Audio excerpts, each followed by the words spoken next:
Why the stupid conveyor belt? Unnecessary. Upu's back.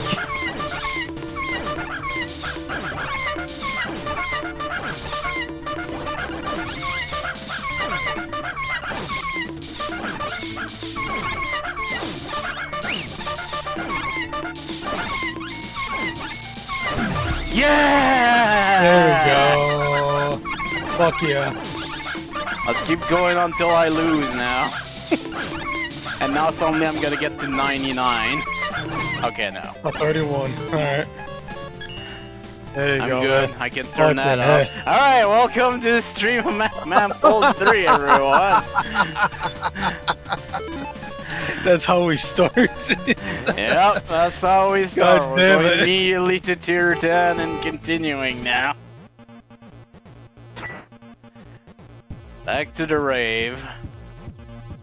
With Dark Moon. Oh, right. Which, no, I still don't get what it's trying to tell us. Nope. Oh, here's funny number 69. Interspatial compression by Grison E2II. I think Whatever. It might be 11 too. Score of 60.99. Would have been 65.99 if not for the time penalty. One element, one token. Okay. Alright. Oh, and this song from Megaman 1. Oh my. Whoa. Whoa. Whoa. Oh. Never mind. That's just the song is not exactly what it was in Megaman 1. Okay.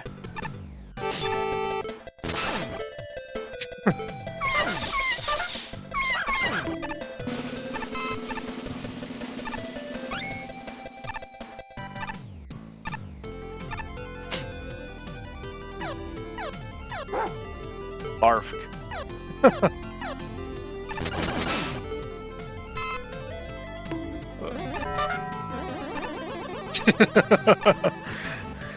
Fucking Taco Bell.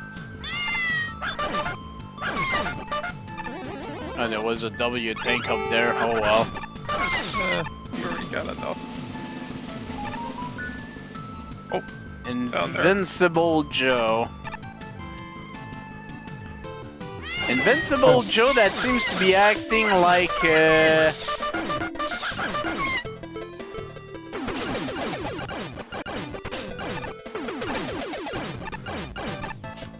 I was thinking tornado would blow, but problem is the little That guy works. keeps respawning, so right, just blow the little ones away. these Joes seem to be acting like the golden Chozo in Super Metroid. You know, the one that are invincible unless they jump. That's probably Spikes. Yeah, they are spikes. Let's not test them out because you'll be right back at the start. Wake up. Wake up. Shit. One more jump.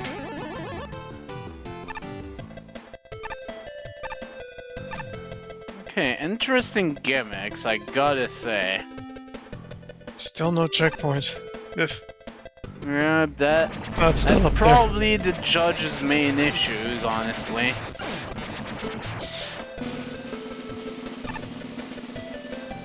there. The drum roll. I like the gimmick though, but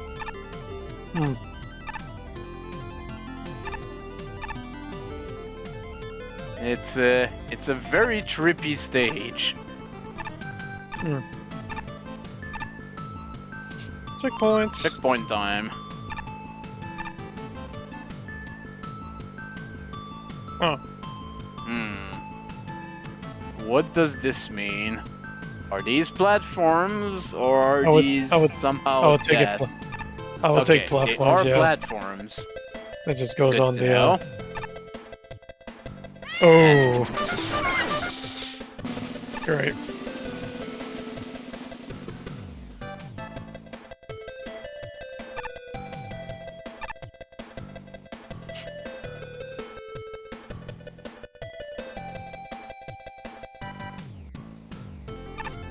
Okay. Okay.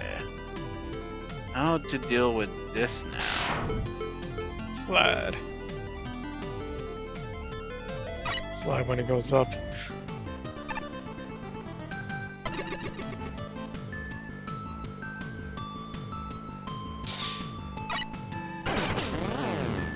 Ah, shit. No, that didn't work. You're too fast, man.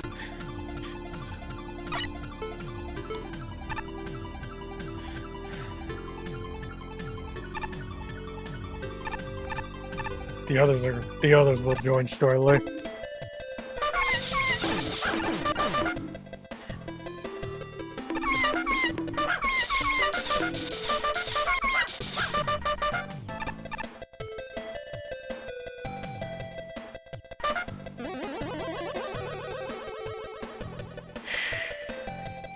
Yep.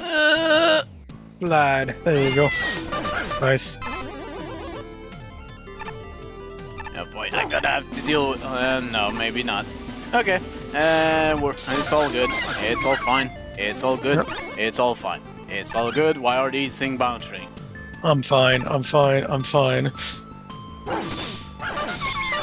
I'm Apollo goddamn justice and I'm fine. Oh! Ah, it's ingenious. Okay, I like that a lot.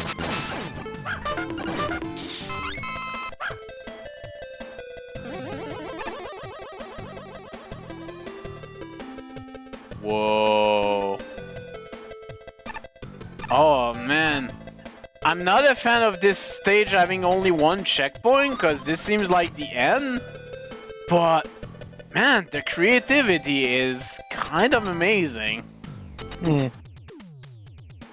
Oh.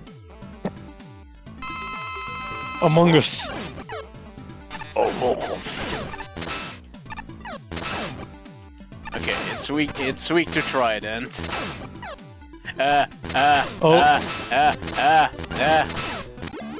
Murder Yeah, the kill. let us not extend this boss. I got afraid when I saw the wall coming close there. That was kind of a thing. No, you bastards. No, okay, there's nothing here. Okay. Well, let's see what the judges thought about this. Between the visuals and the music fake-out, I was pleasantly surprised that this wasn't just a meme. The shape-shifting blocks are simple, elegant, and they are easily the highlight of the level, used in a variety of interesting puzzles and cute scenarios. There's also some mildly interesting custom enemies, although between the excessive swarms of children around the token and the Joes falling through platforms a lot, the end result of that left something to be desired.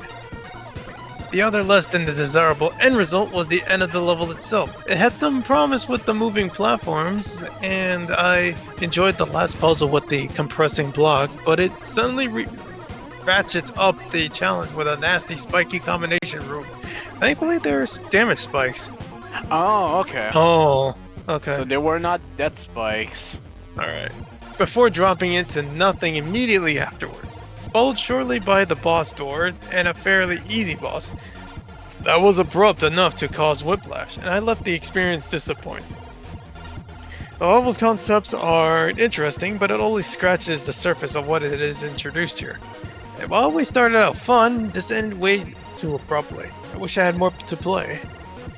Yeah, maybe one more section could have been interesting, but anyways. This gimmick is pretty cool. I can't wait to see what else the stage does with it. Wait, it's over? Oh, come on, it was just getting good. That was basically my thought process by the time this level was over. I could kind of say the same. That might be why it felt like there was not enough checkpoint. The level was just that short. To go into a bit more depth, I really like the gimmick of this stage. Changing the size of platforms just by jumping and walking off them is a great idea with a ton of potential. There's some fun room layouts here, and the difficulty progression is pretty good throughout. What's there as far as level structure is decent, but ultimately, it doesn't feel like a fully fleshed out stage. This could have easily been fixed if it did more with its main gimmick. The moving platform shakes things up a bit, but they only show up in the second half of the stage. and they don't stick around for very long either. There are a few other issues here as well, one being with the Armless Joe enemy. It's not that he's a bad enemy, in fact he's actually one of the most unique Joe variant I've seen throughout the contest, rather is that he falls through the compression platform, ruining what could have been some interesting platforming challenges. And there's the boss, which only has one attack, while it's fired out at different speeds. The shrinking room does make the fight harder, but more so in the sense that it just becomes a damage race at that point. Overall, with a little bit more polish, this could have been an amazing stage. I'd love to see a revised version of this that explore more of the main gimmick's potential. Applying the compression effect to different platform shapes would be one way to go. Maybe even have link platform that grow and shrink in response to other ones? Of course, that's just me throwing out some ideas. You got a really good concept here, so I definitely encourage you to take another swing at this to make the best it can be. Just not as recycle level for something like Megaman 4, please. Let's be honest, honestly. Well, I don't even know if Megaman 4 was even announced as a contest yet. But let's be honest, this is hints coming from a 2-times winner of these contests, so you know. Yeah, I think Shinryu knows what he's talking about. Bocce, strange gimmicks of blocks expanding or shrinking after you land on or jump off of. It's definitely an interesting one, the way the block changes size after each time you interact with it. I can't say it's something I've seen before, so it's definitely pretty creative. I also liked how it incorporated into the level design here. Definitely cool to see the different setups of the blocks, though I feel the gimmick would work better overall if it cycles between being expanding and shrinking after reaching max or minimum size. Would allow for more versatility in some of the designs. Honestly, I thought that was what was gonna be happening in the level, but unfortunately it did not end up happening, but still, it's still kinda nice. Anyways. One of the beginning rooms is especially rough in the regard of the weirdly strict interaction, being limited to how many times you can jump while you are required to jump at least a few times to deal with some of the enemies. There's some rough tiling work in some rooms, and there are a few spots where the edges are clearly cut off. The moving platforms are just weird. They give Megaman somewhat of an awkward momentum. Hi, Luna. I am also not entirely sure how you do the room with a ton of spikes that is with that one long moving platform. The gap is simply way too small to make. The boss is also an odd one. The bullets he fires vary in speed, making dodging them not really consistent, even if he follows a strict pattern. Well, apparently the spikes in that section were damage spikes and not death spikes, so maybe you damage boost, I don't know. Gut reaction. This level has a lot going for it. And yet it leaves me somehow unsatisfied. Creativity! The main gimmick is innovative, not to mention lots of fun. But I feel like it's only scratching the surface of its potential. For starters, what about a mini-boss fight over shrinking platforms?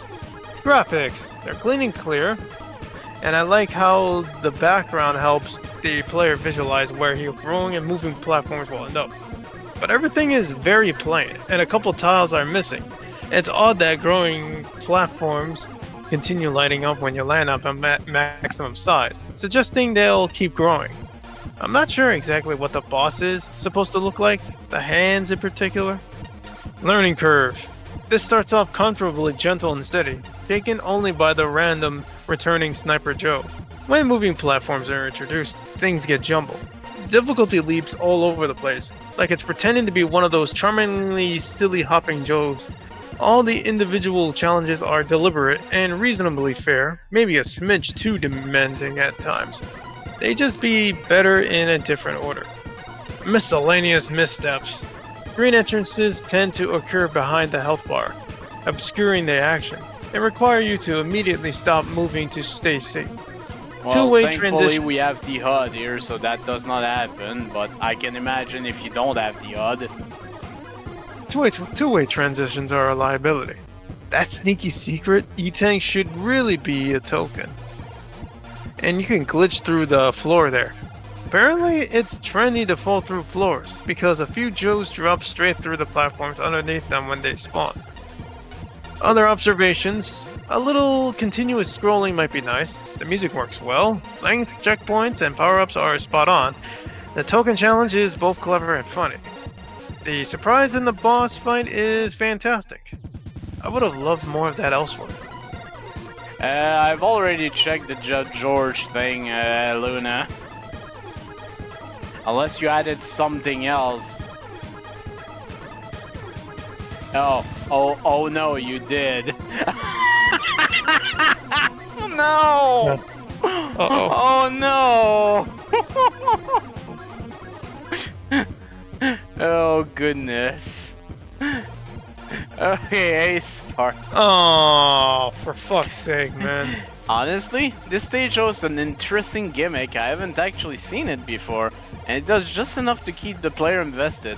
While there are new twists occasionally to these transformative blocks, the stage is also host to an awful lot of filler no-challenge screens, making for a cakewalk of a stage. Rather unfortunate, given just how short the stage is. Said filler screens also occur after the most interesting segment of the stage, just when the premise really starts to pick up, so the stage ends on a whimper. The boss follows suit, having the most bare-bone of attacks, and twist at the midpoint fails to add spice to an otherwise dull slugfest. He isn't a detriment, he just needed more to him. Another problem is just how boring it all looks, thanks to the graphic design, or lack thereof. I said the foreground being simplistic works for me. To me it's the right choice, thanks to plenty of graphical indicator. Oh boy, what is this?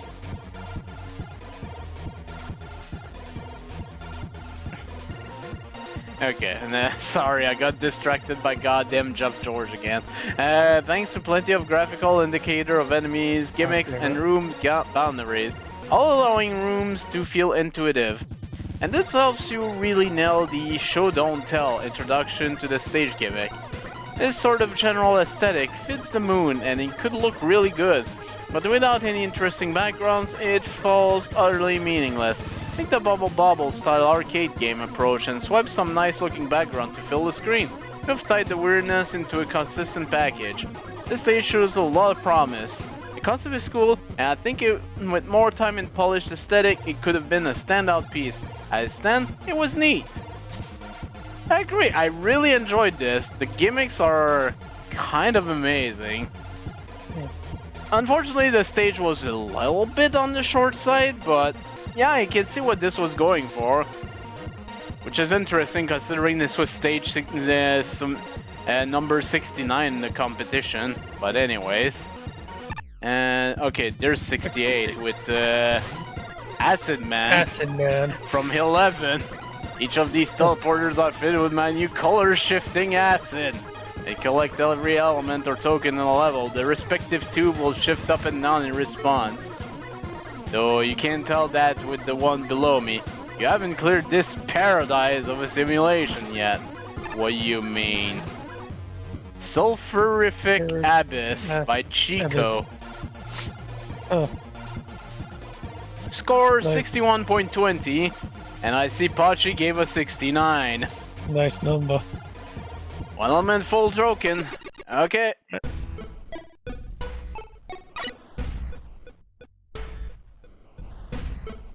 You know, I don't see anything, but just in case. No, okay, there's nothing to the left. It's always like... doesn't hurt to check. Oh. Oh. Oh! Oh! I think I don't want to stay in the water. No.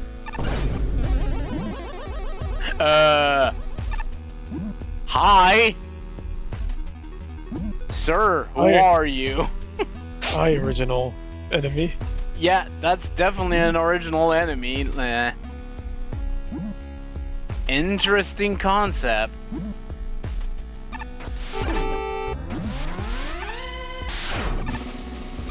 Oh, I see, look. Okay, yeah, the bar... Okay, it is an acid bar. It's hard to tell, but that is what it is. Oh lord, acid rain! And yet, it's not acid rain, it's just acid on the ground.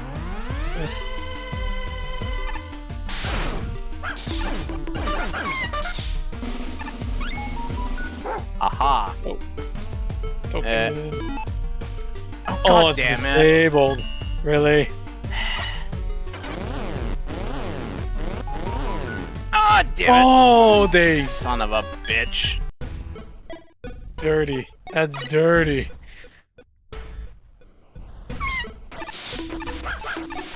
Supposed to disable the fucking Can't make it easy for us, huh? Mofafoufou. That's a big fish. There you go. Acid.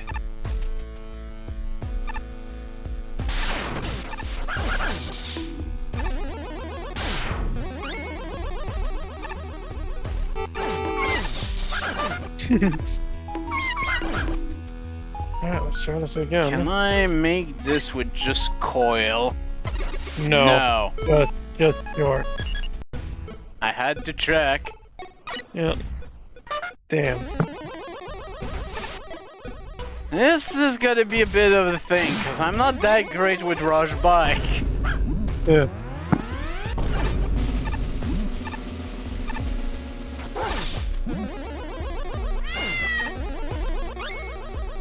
I'm guessing if that acid bar fills up completely, you either die or take damage. Which one it is, we'll probably find out once I get to later parts of the stage.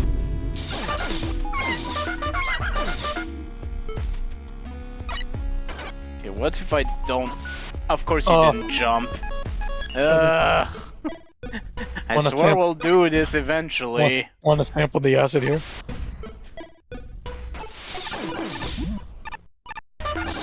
Nah, we'll sample it as we go.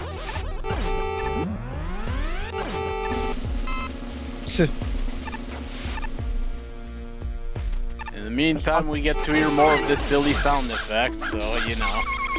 Of course. Including bonking you.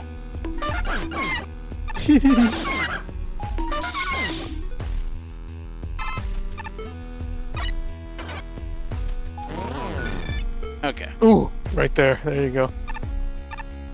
That is one heck of a jump, I'm not gonna lie. Programming the main gimmick and many other minor things on this level, such as the rain splashing on the wall. Really? Wait, I gotta see once I go back to the previous screen. Sprite work, so that includes probably the fish. All music was created by Spectral Avs. Current music's original composer is DM Dokumo. Spectral Avs remixed it. Alright. Let's see. The water. I don't really see tell. it.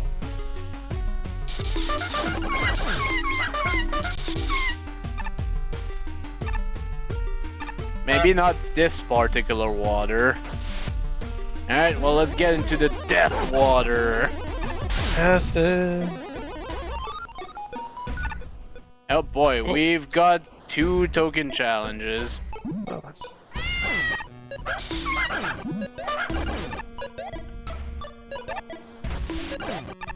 What the fuck? Uh-oh.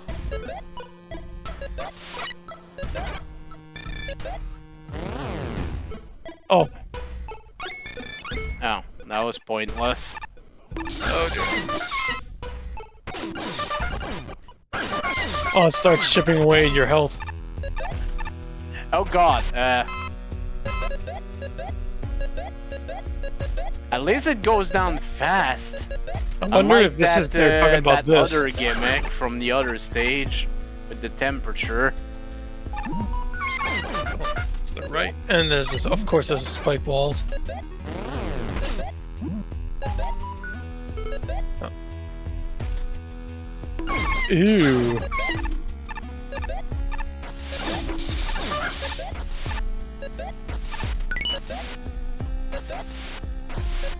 Just don't move.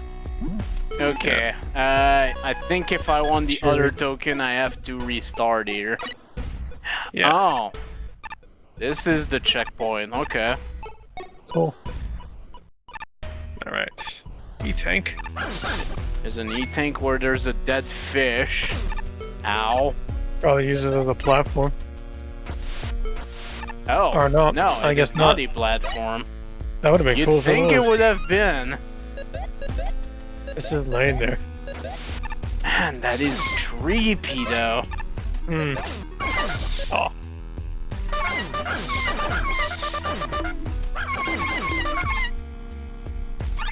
Meow. Yep. Yeah. Spike. Yeah, you're almost slid into those damn things. Aha.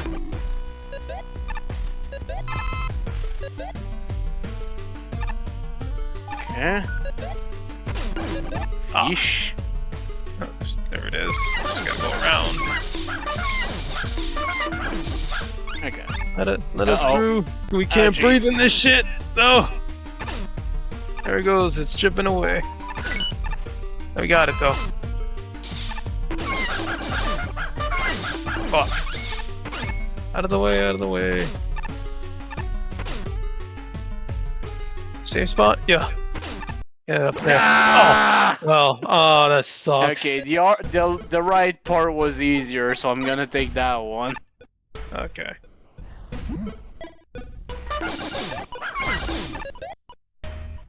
Oh. I miss my money. Don't gamble it all away like I did. No, I'm just gonna play solitaire. It's fine. Oops, all solitaire.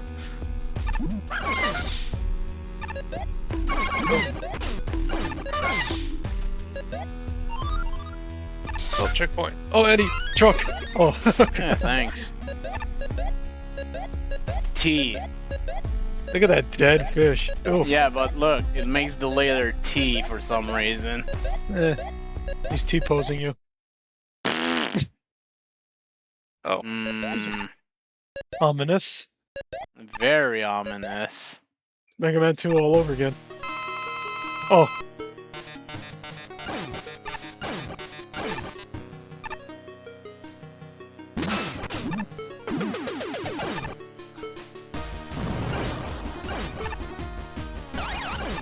Makes sense.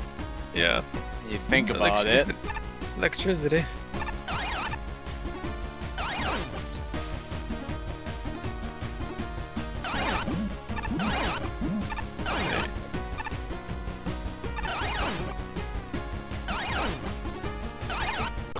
Oh, got enough. You had a desperation attack. But the level's not. Oh Whoa. boy. Oh, The level's not over yet. it's Mega Man 2 all over again. Good. Oh, what's this? Oh, there's more to the level. Now we're really going underground. Like jumps. I think now it's literally death water because I see those bubbles coming out. And I have no confidence.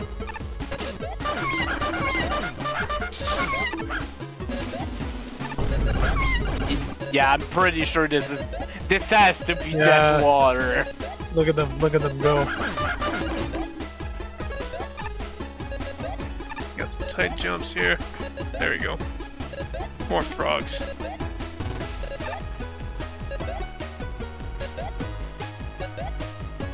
You can even see the dead fish there.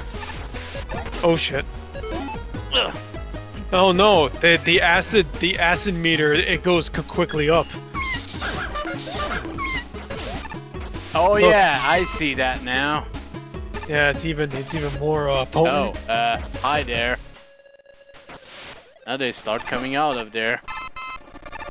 We're actually going in the water. So we have both water physics and there are acid pools. Yes, it makes a lot of sense. Oh my god, acid pools! I'm swimming in the pool, just swimming in the pool. Ah! Ah! It burns like a Glasgow key. What? Yeah!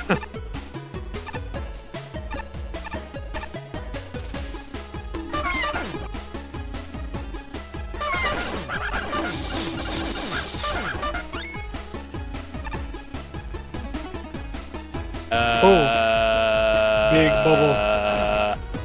Oh, just... Yes. Yes. Oh no, not that guy. Oh, No, it you can explodes. blow it up, but... Protect me from the tiny frogs. Yeah, but I can also potentially block something, maybe. But Yeah, but I can't actually shoot it down, so... yeah. Oh, I checkpoint. have not seen the fourth token yet. There's still more to the level, though. Plus, we haven't had a hidden sound.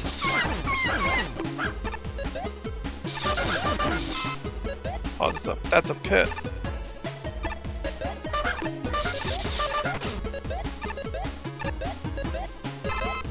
The babies can't withstand the acid pool. Oh, there it is. Oh, seriously? Uh-huh. It's in the But acid. but it's not bubbly though. That's a good point. Yeah, see, it's not even. Oh. Yeah, it's not bubbly, so you should be good here. Yeah. Oh, I but should there's have equipped spikes now. bike. Whoops. Oh boy, I'm going back here. Okay, those drips are not actually deadly. Good to know. Oh shit.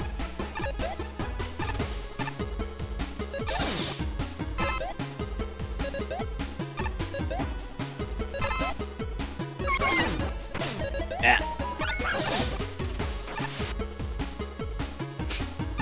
Alright, bike. Get on your Right. train. A crazy train. There you go. Get on the crazy bus.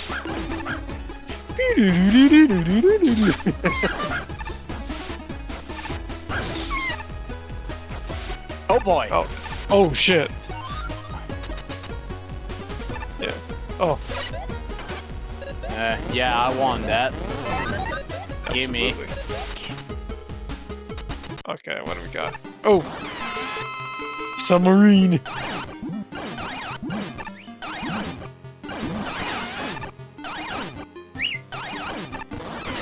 Yeah. Oh! Got it. Aw. Oh, he gave He him gave more him energy. the element. And we're Oh, still there's- not done. Oh, it's a falling edge fight. No. Oh shit, it's Snake.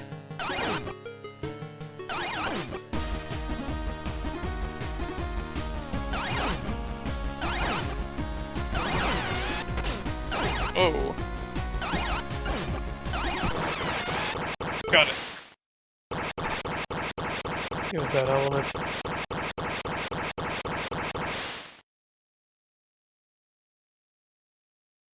Oh, he's satisfied. Oh, Oh, he went in peace. that took a while, but that was so enjoyable. Mm-hmm. Oh. Okay. No, it's all good. What do you have to say about that? I said, man. You mean they do the same with lights on the other tiers? Raven. Oh Like man, that level was kind of impressive. Uh-huh.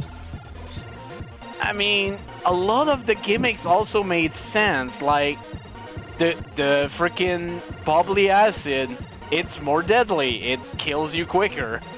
I'm sure if you were there for a long time, it would have essentially done damage over time as quickly as the damage over time force laser.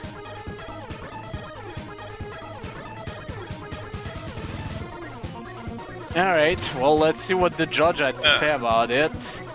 Oh shit. I'm very curious about the first two, because they're scoring much lower than everyone else. Oh, give me a second. Well, just the first sentence would explain it. Okay. So, fun fact about me. Corrosive materials give me the heebie-jeebies, something fierce, which makes my choice of avatar a bit ironic. As such, I didn't expect to be very keen on a level that revolves around not melting in acidic water, especially one that plays it a lot less cartoony.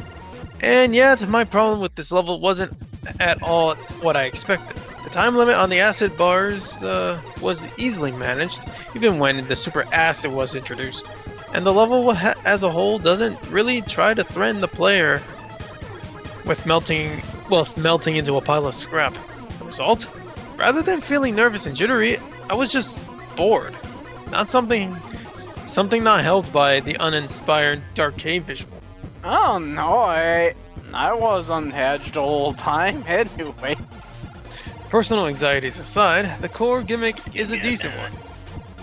The timer bar adds a certain level of urgency to the earlier water segments, allowing the level to use more enemies and fewer spikes. And when the level needs the big guns, the super acid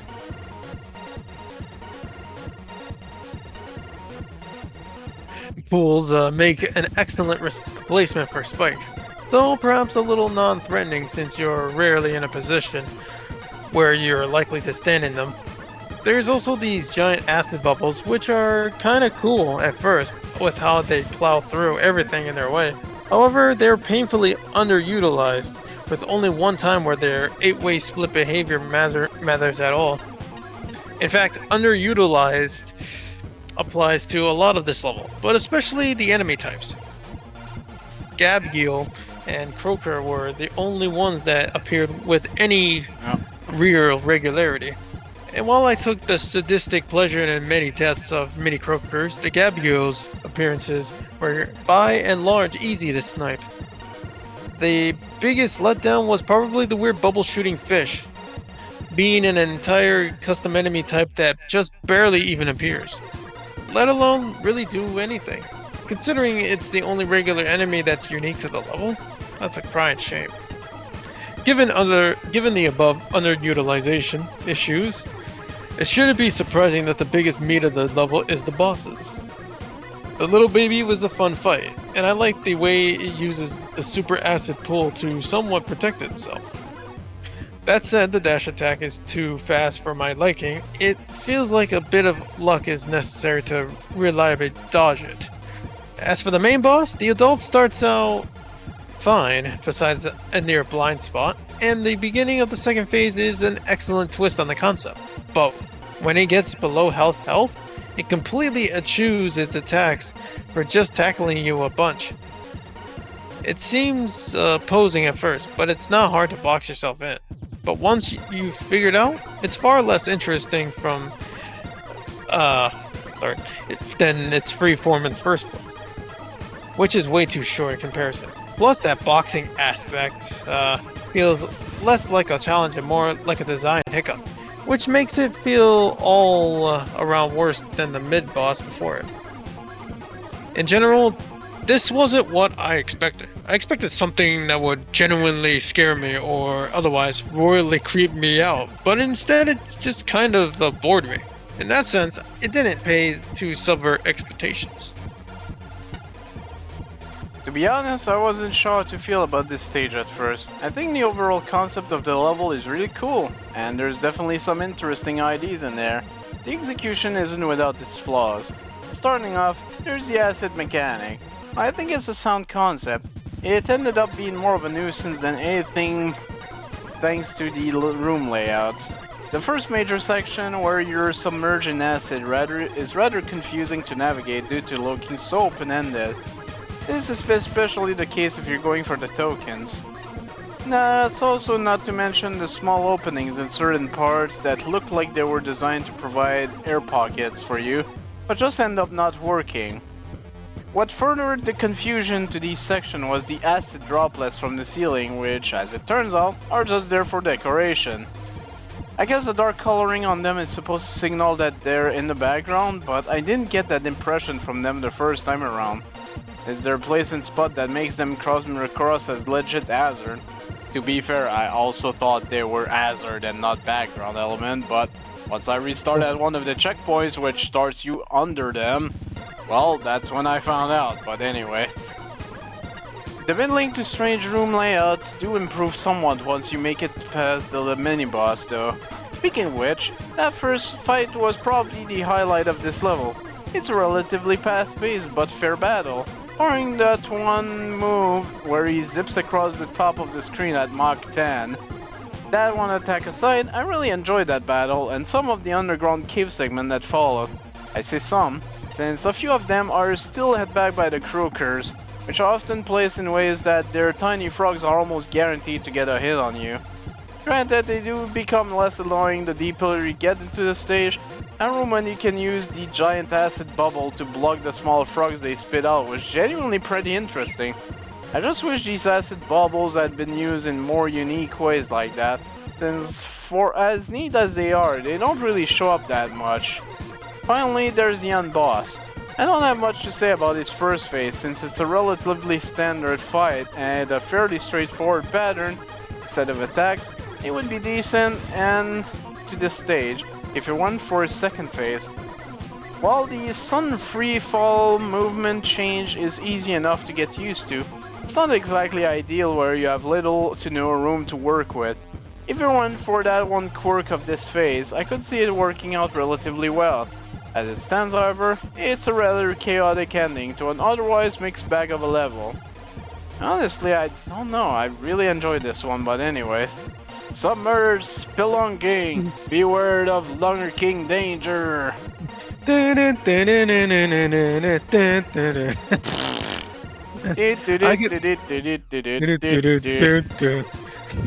I can say for sure that this level has done a great job at setting up its atmosphere. The combination of the music and the dead creatures scattered around, putting the player through this acidic wasteland does provide a feeling of chill and dread throughout. As for the actual design part, I can't say I'm particularly impressed by it. There's a lot of branching paths, which all look the same and are hard to navigate throughout while trying to look for the tokens. All on top of having to deal with submerging yourself in the acid, with several long stretches that lack any safe zone. It's a very unpleasant experience trying to explore everything overall. The fight with the mid-boss, Baby Wish, was okay. I would have liked it more if the acid didn't build up as rapidly as most of the fight boiled down to you having to wait for the acid level to go down while Baby Wish is just chilling in the acid throughout. The second part of the stage feels much better when you no longer are forced to be in the acid for an extended period, and the level layout has also become more linear. It's interesting property of the acid bubble destroying the enemies on its path. I like the one room where it's placed to get rid of the frog spam. I feel it could be utilized more than being just a slow-moving obstacle in the way. As one part of the stage demonstrates the bubble being used as a shield from the mini frogs jumping down, another part where it could have been interesting is when the bubble hits the crab bots, and the player would have to dodge the shells they drop. The boss of the stage, Adult Wish, was an overall pretty fun fight. The spread shot attacks can be tricky to dodge, but they always get fired in the same pattern and timing. It's satisfying once you find a reliable way to avoid the attack. The second phase is a neat fight, though leading Wish's charges, attacks, and dodge out of the way in time can be a bit strict to do when you no longer have the momentum of gravity helping you. It can also be quite punishing if you lead it wrong and you end up trapped in a dicey position. But overall, it's a solid conclusion to the entry with how engaging the battle goes. I noticed throughout the stage that certain sound effects can get played repeatedly. For example, the acid bubble going off screen, it plays the splash sound in rapid succession. Similar thing occurs during the second phase of the Adult Wish fight. Just minor nitpicking, doesn't affect how the stage plays overall. Wait, so the fish are called Wish? Were they ordered on Wish? Anyways. This feels like a lot of DOS platformers I've played. Simple gimmicks, somewhat repetitive enemy-centric challenges, meandering A level layout with just enough branching paths to be confusing and graphics that communicate function without much flair. I like the acid gimmick, especially along the ceiling and in situations where there's a strategic advantage to risking acid damage.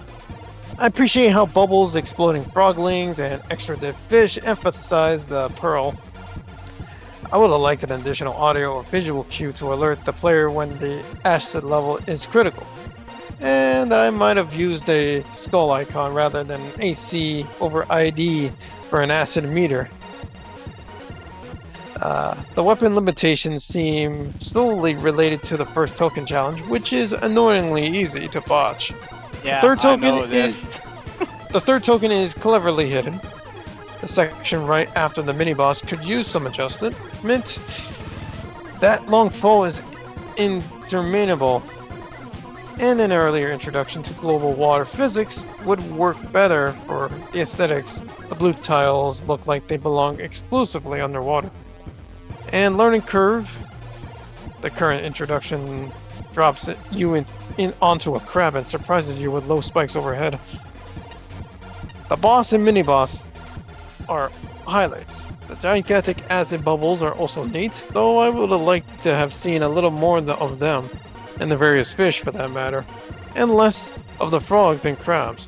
Too many enemies can be defeated before they ever become a threat, and the acid, as much as I like it, is more often an inconvenience than an integral part of the challenge. I like that the aesthetics are tied to the challenge progression. Each section has a distinctive look and feel, and the changing music continually fits the mood. I see lots of little ways to spruce up the execution, but it's clear that thought, planning, and effort went into this level. And a spark. Gosh, this is a strange stage, but low-key, I came away from this really positively. Same. Getting the aesthetic out of the way, objectively the stage styling itself is rather lacking. It's all graphically mixed and kinda shoddy in places, but the atmospheric detail ranks top-notch. From the music to the moon to just how odd it all looks. I think it actually papers over some of the weaknesses and results in overall a nice memorable stage for me. I do wish the new fish enemies actually looked robotic.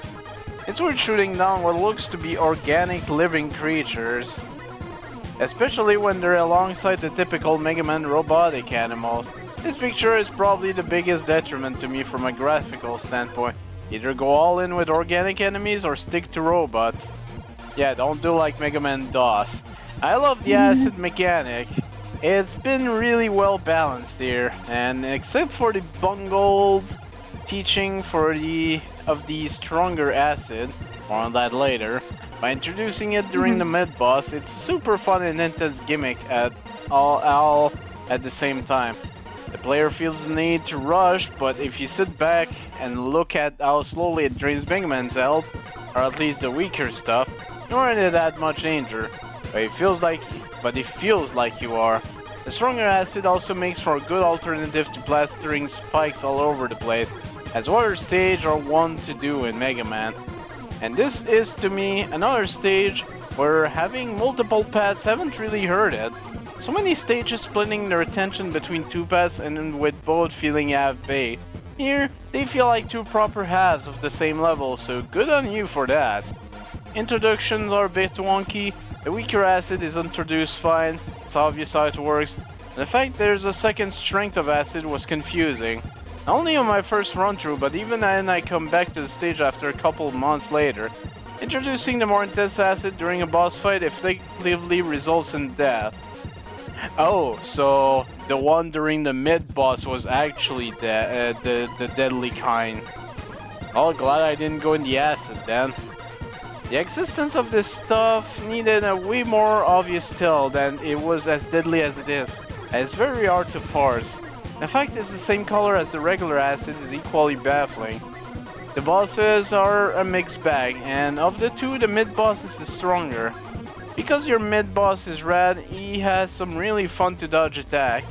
And once you parse the fact that stronger acid exists, it makes for a unique mechanic for the fight.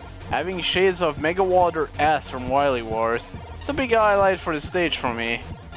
Your big end boss is mechanically neat and has real potential, but he's ultimately too difficult and irritating for his own good. He's hard, but not in a rewarding manner. His victories do not feel earned.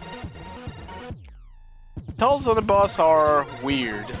They seem very desynced to harm the soul, which result in attacks that are difficult to dodge unless you just decide to spend the entire first half of the fight sitting in the corner. But it all falls apart in the second phase. It's a neat concept in theory, except for the movement mechanic is so delayed that it skyrockets the fight's difficulty.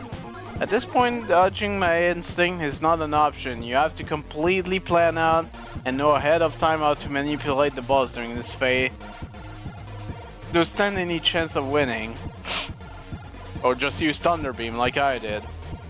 It's a shame it ends on this low note too, because I dang really like the rest of the level, especially the mid-boss. No, seriously, this level was really neat. I really enjoyed it. Who makes this E-Tank anyway? Is a Pepsi Man for Pepsi? Is there an E-Man for Energy Tank? Certainly not as vocal as Pepsi Man, if so. It's good for me, given I can only retain water.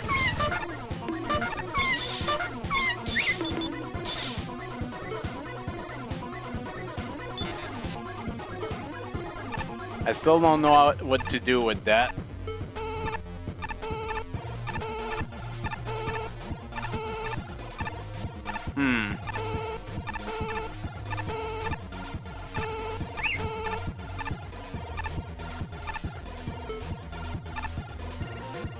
Interesting. Well, we'll have to figure it out later. Here's level 67, Judgment Man.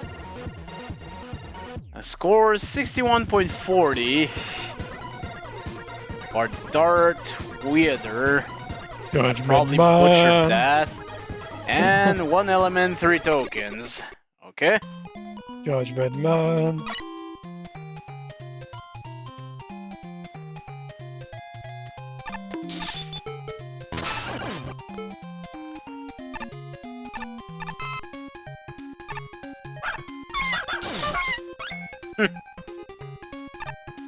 You're just killing your brethren.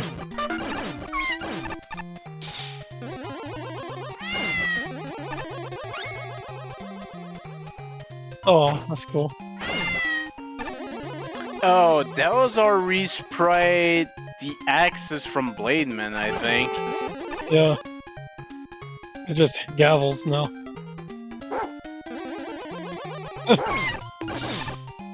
Oh my god. That's one way to reuse the Wicked Mans.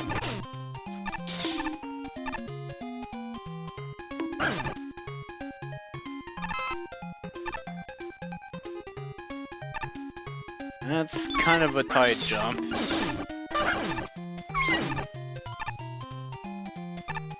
Those probably break. Oh, they got a crack on their on the wall, on their footing.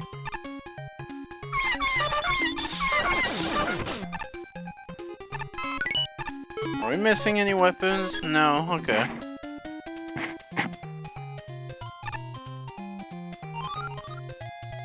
Okay, overall, so far it's not too bad.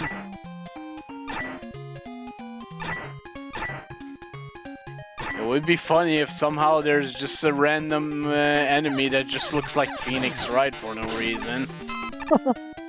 That'll be something. Probably not gonna happen, but it would be funny. Or Edgeworth. Oh my god, that would be something.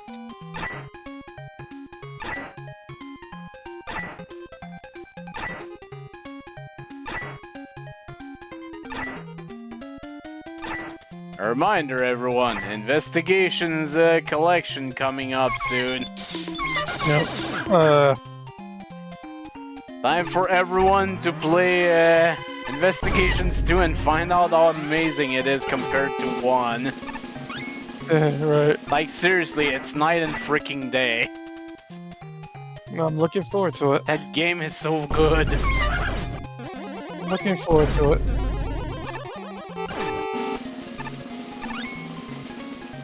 Oh look! Well, there's your Phoenix Wright reference. Oh my god, they did it! Yeah, baby! Oh, that's amazing! Thank you, creator. There's actually an Edgeworth Phoenix and even the judge. The court is now in session. For the trial of Megaman.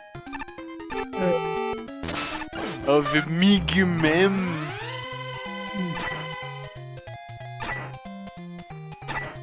Yeah, today, the final part of that of case 3. So obviously, you know what the next video is gonna be. Case 4. Oh boy. Yeah, you know what's coming. It's Clussy. Glossy Fever. 1, 2, blue! Ah! Oh, no. The game did not like me talking about balloons. You can't talk about Clussy here. No, it's not allowed. I dare say I can't stop staring at those balloons. I think there's literally a character that says that in the case. That was Been the a while, judge. but yeah, of course. That was the judge. Of course, it was the goddamn judge. Okay, I'm enjoying the fact that the enemies don't seem to be respawning. I can respect that decision. and Athena's like, please tell me you're referring to the balloon animals, Your Honor.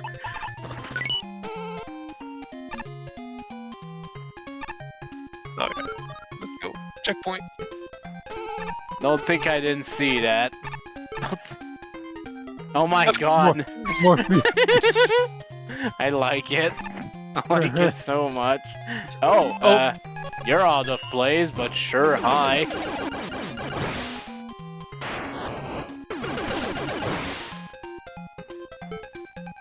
Why not? Let's just have Suzak and Phoenix.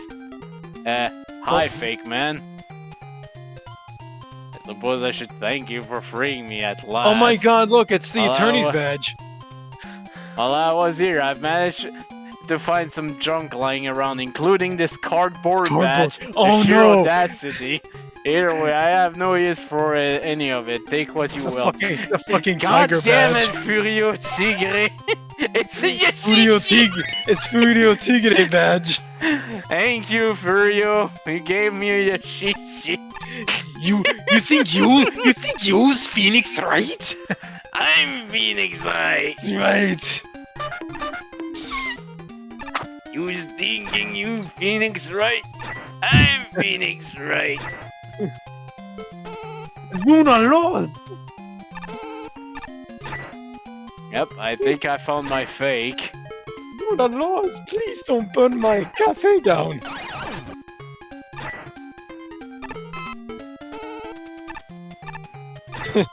Fucking Tenderlander. Yep, which ends up being owned by Viola after the events of 3-3. That creepy laugh she does.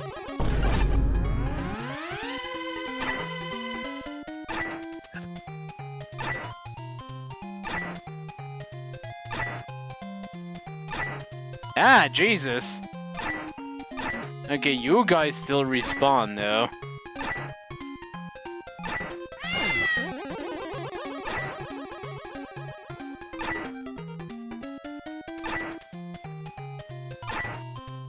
Yep, more Phoenix, right?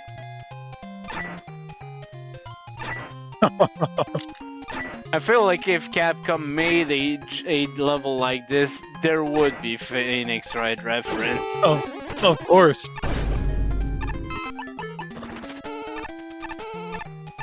Give me the elf, please. Thank you. I would love a Phoenix Wright Edgeworth sprite in this game. Oh shit, it's Judgment Man.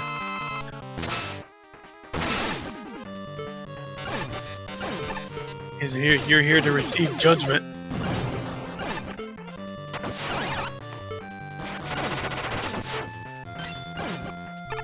It must not have a, oh, it's not. Nice.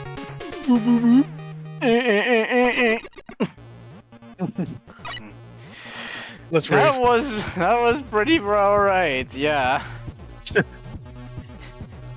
I was saying as a joke, hey, it would be nice if they added these guys from Phoenix, right?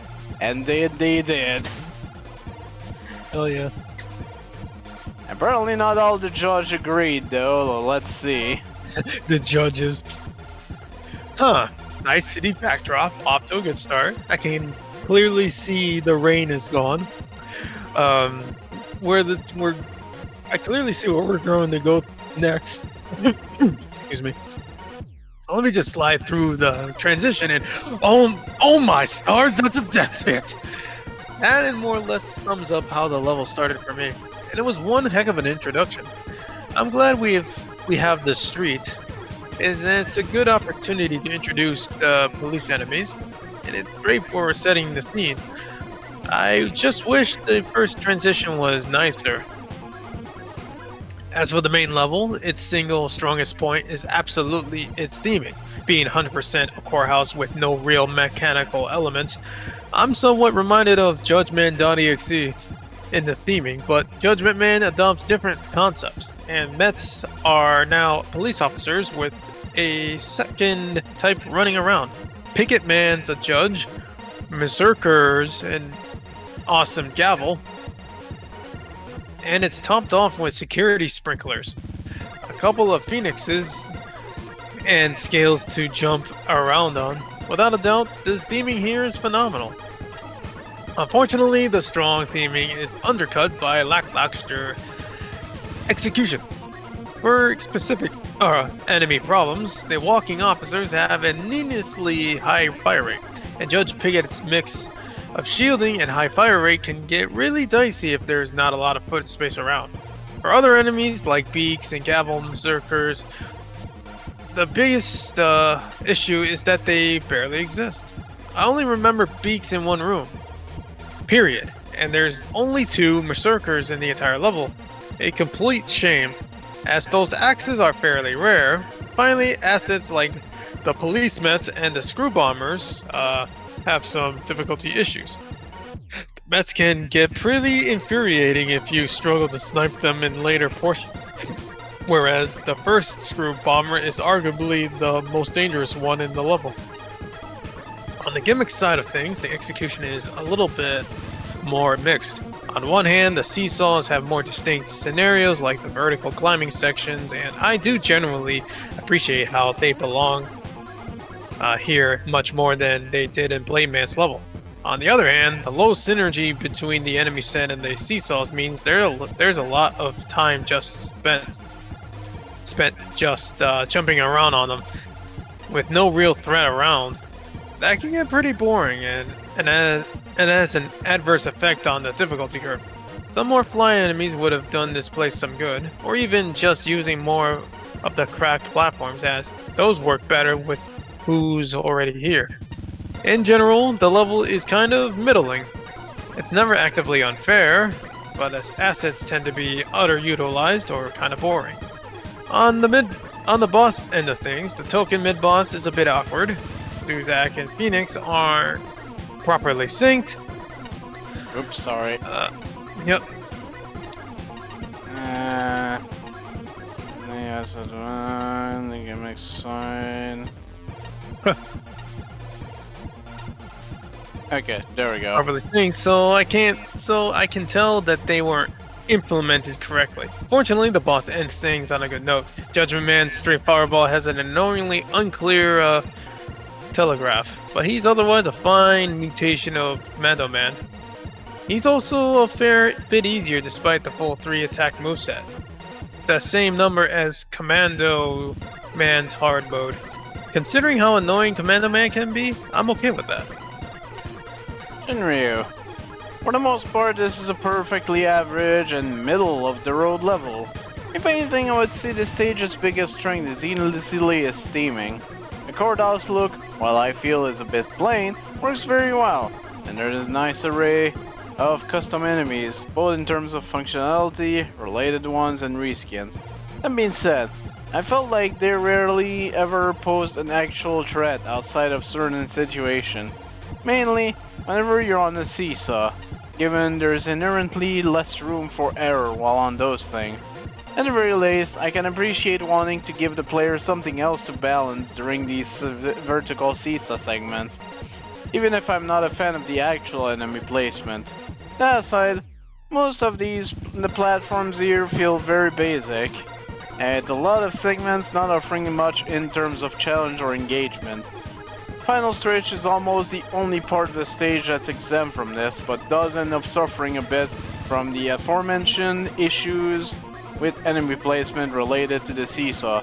Albeit with the first crew bomber ends up being a pretty severe difficulty spike because of this. Other than that, the only other major thing to talk about here is the end boss. Well, I'm glad that Judgment Man himself actually shows up. I'm not sure if Commando Man was the best choice to use as a basis for his fight.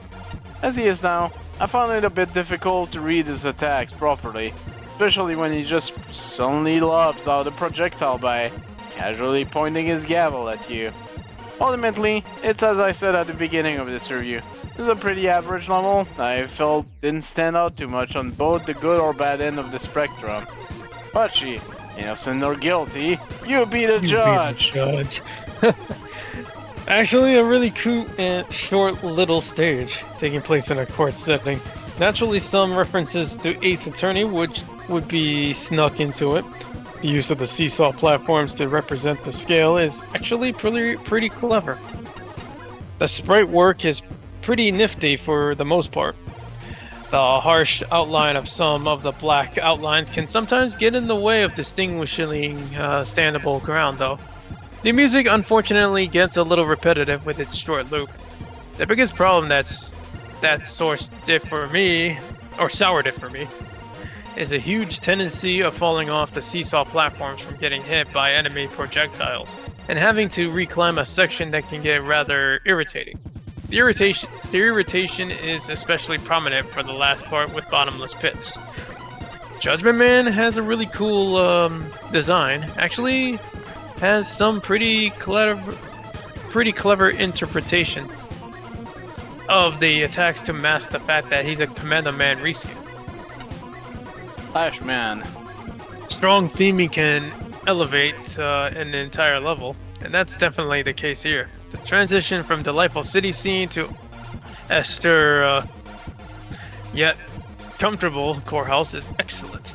All the enemies feel like they belong here. The reskin Pickle Man is... Pickle Man? Yeah, Pickle Man. I think that was a typo, but whatever.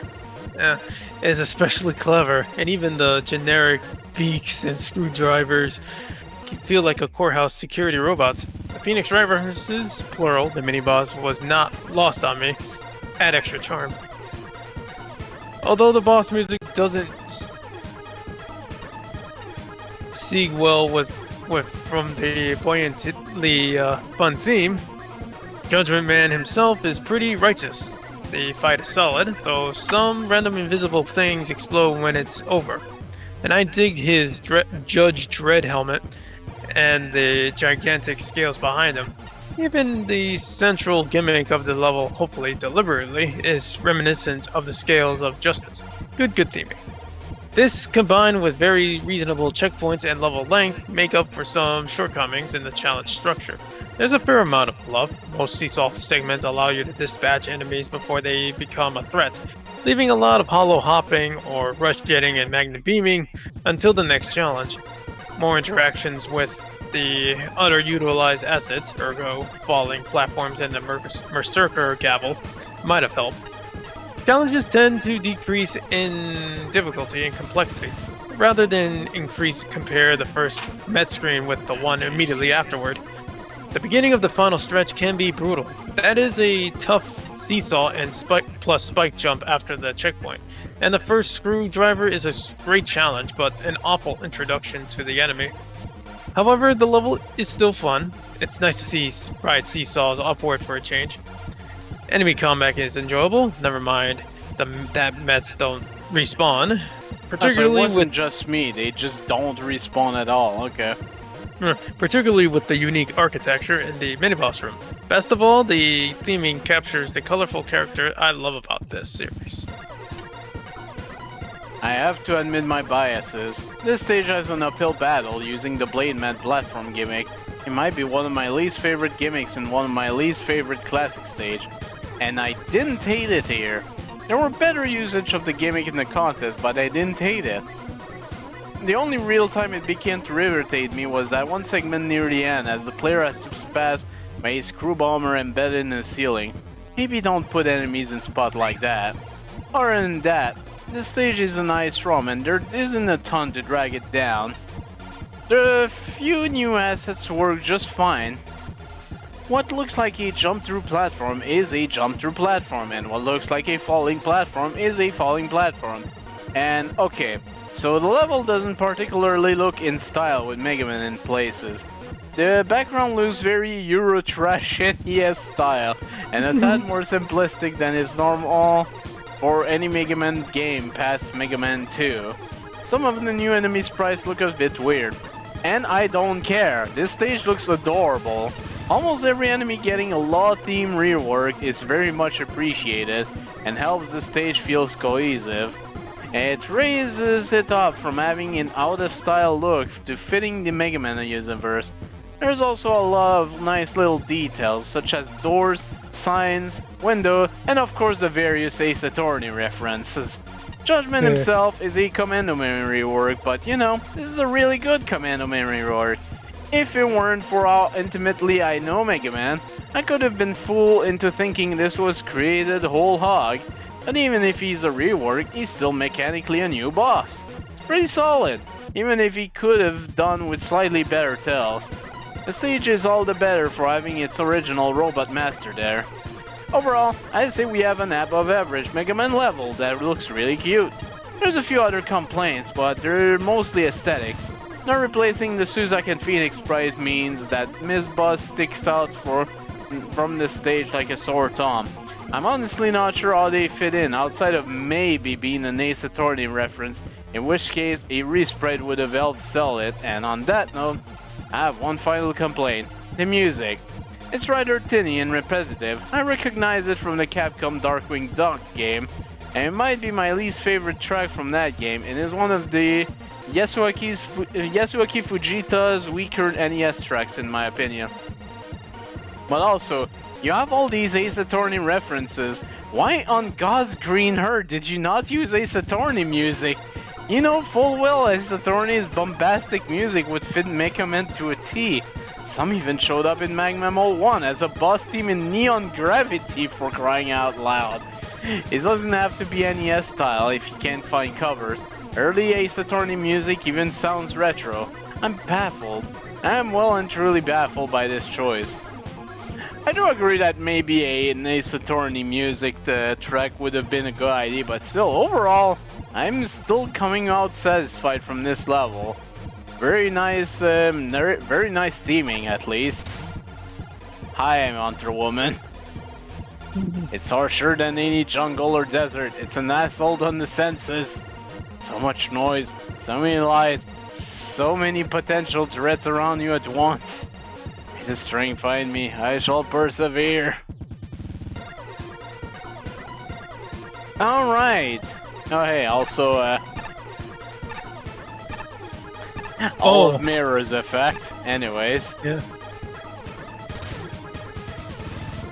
Okay, alright! Oh. Right! The judge in this contest actually got 3 favorites.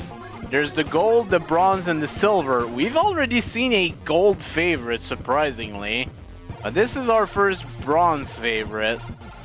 So, Hit the Jackpot by Karakato with a score of 61.50, which, holy shit, would have been much higher without the time penalty. What would that add up to? Look at those scores down there. I This know, would have probably been like tier 14 probably, if not for that penalty. Oh, that's a shame. Well, I'm expecting goodness here. One element, 5 tokens. Let's have a look. Well, let's see. Oh. Oh, what the hell? Mushroom House.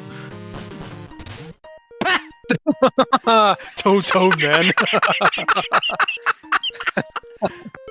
I really like this There's level no already. bug. I'll just take whatever's there, I guess. Oh, that's awesome. Can we talk to him more?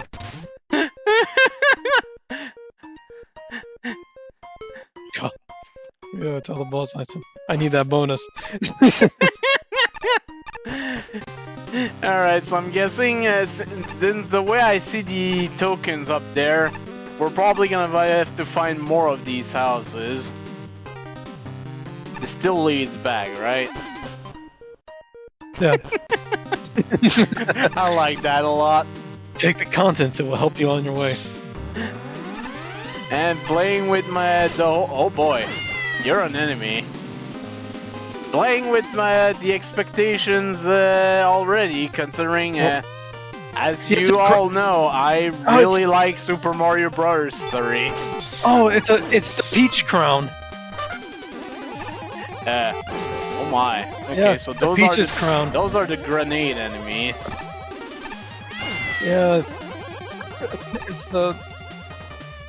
Oh my god, those the clowns from Megaman have been redone. They're essentially riding on a chip. God damn it! Oh shit! Oh no! I bunked it.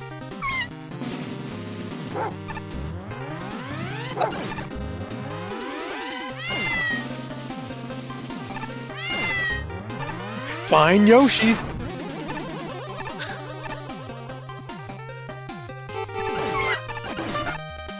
Oh, bounce platform.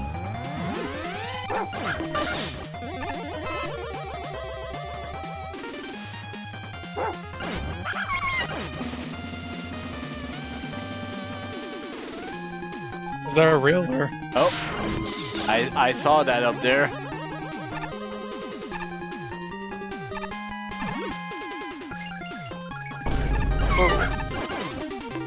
Yeah, so there's the one token that's not in the house, I guess.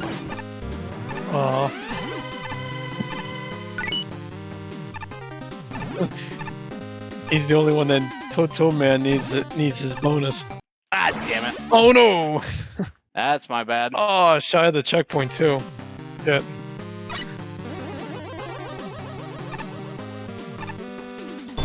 Gotta destroy the Peach Crown.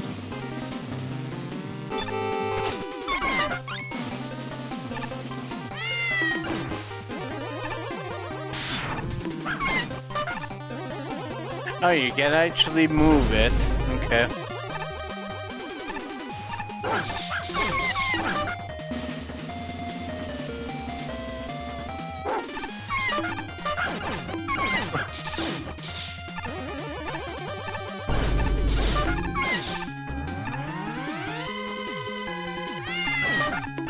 Hopefully this level doesn't happen. The checkpoint placement, honestly, is pretty good. I just messed it up earlier, so... Ah, jeez. Oh. That should have worked. Oh well. Oh, again.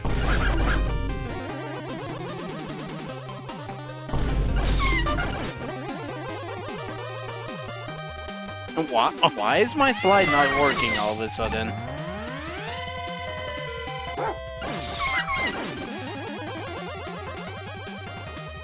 There we go. That'll do.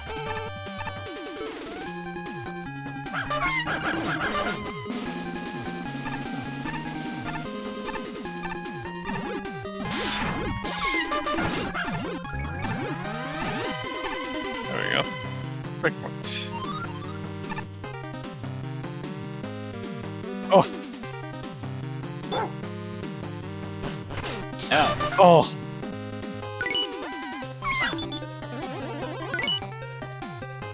That makes me wonder how many even got all sevens. I mean, you can reset. Oh boy. Oh no. Have it. Okay. Hey, 3 sevens. Hey, there you go. Ah, okay, so it does Energy. give you a reward. Sweet.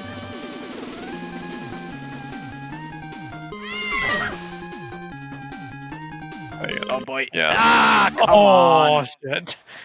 Well, at least you have another shot at that the 3 sevens in the beginning.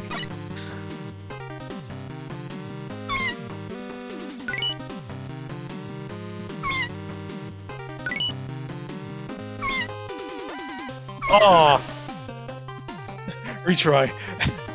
Nah.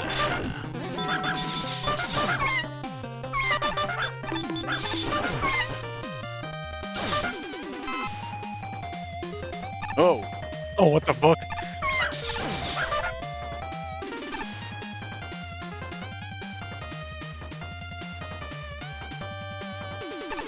Ah, come on. Oh. Oh, hurry, hurry. Just go. Just go. Oh, next screen. Yeah, at Next. least we have a checkpoint already here. You got a mini boss, I think. You're clearly Suzak and Phoenix recolored, but...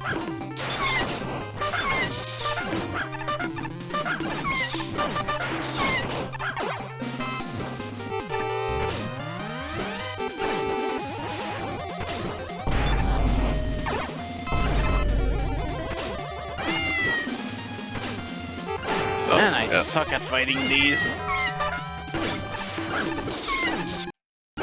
Oh. Also, they can heal, apparently. Uh. I didn't mind too much just trying Buster dueling because checkpoint right there. Yeah. Yeah.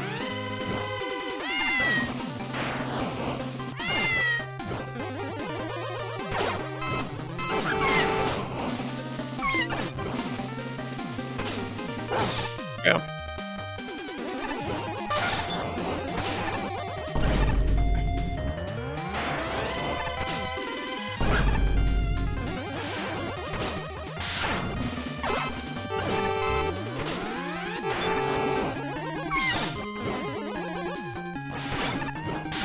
Man! Hmm. Why am I Oh, so bad at this shit? shit. I have weapons, I just don't want to use them. I should be able to Buster duel. Fine, we'll bring out the weapons. that sense of pride kills you.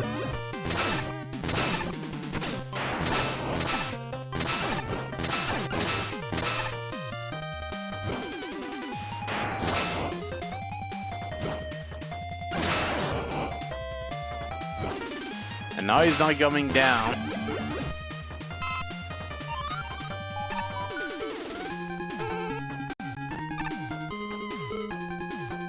Yes! Oh no! Yes! Oh, Ah, jeez. oh! Well, you get many The only- tries though. It's your favorite minigame from Mario 3.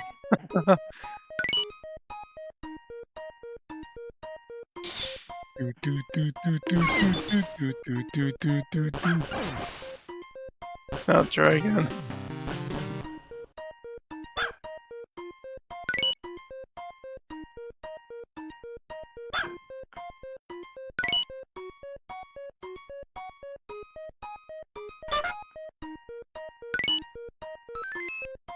Nice. Ah, jeez, took you long enough. Look, locked in there by mistake, and now I gotta get to my next post. That's another one ahead.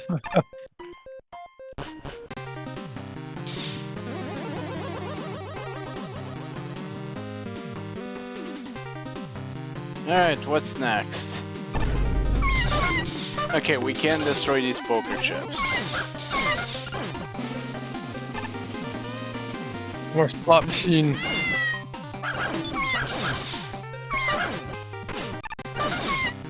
What the hell? Oh. Why did the music restart? Somehow you got hit and it triggered the freaking.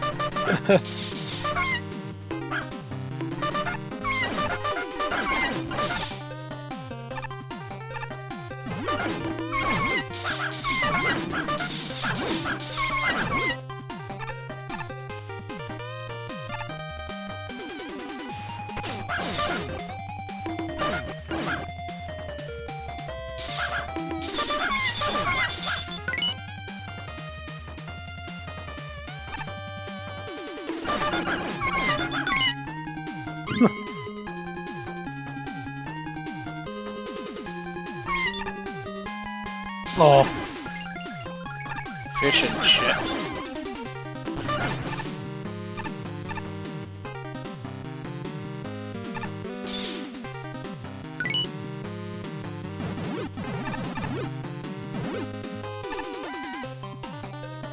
It's a lot of 7 in a rows.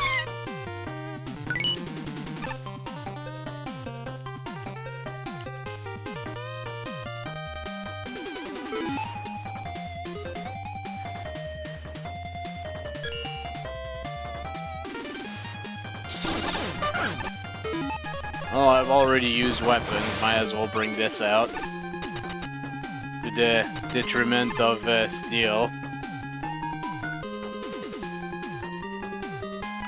Okay. Whoa! Oh god, we're playing Plinko. We're playing Plinko. Not that kind of Plinko. I hope you remember the lucky number. So we have to land on 7.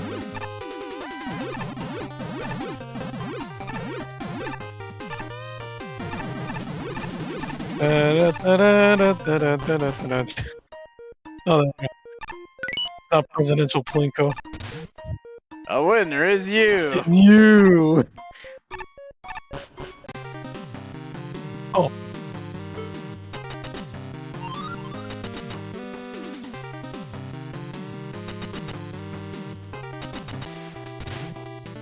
Welcome, Metal. So nice of you to drop by. I'm the great token woman. Congratulations you for winning the jackpot. Is the price you had? Is she the fated prize? battle with yours truly. Now prepare yourself, for we shall put on the greatest show this city will ever witness. I was going to say, so is she the prize? Oh. Oh, I'm gonna poker chips. Oh, she just needs you in the friggin' head.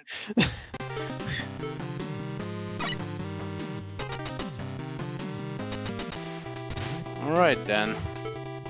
Okay, unfortunately no skips.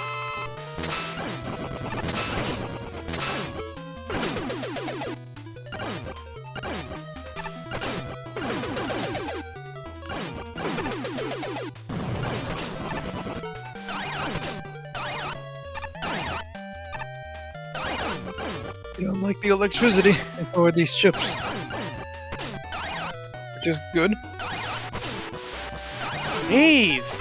Ah, you missed. Why am I so Badly terrible there, man. at this game? Yeah.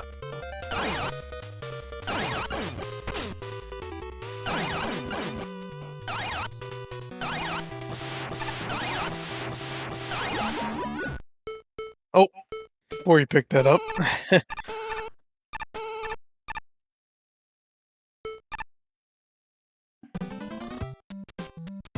Hi. What? You're wondering why expression is just that of someone who just fell into a giant pachinko machine. Anyways, let's Oh. Oh no. Okay, so completely in the middle.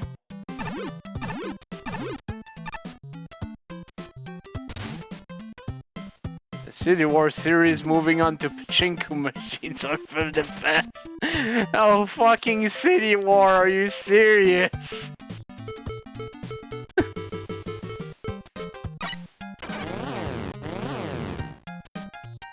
Wait, what? Oh. Okay.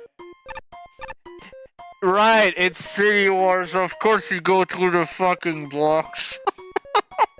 I didn't understand the reference, I guess you do. Magmammal 1, the level City War was completely broken and you kept going through everything.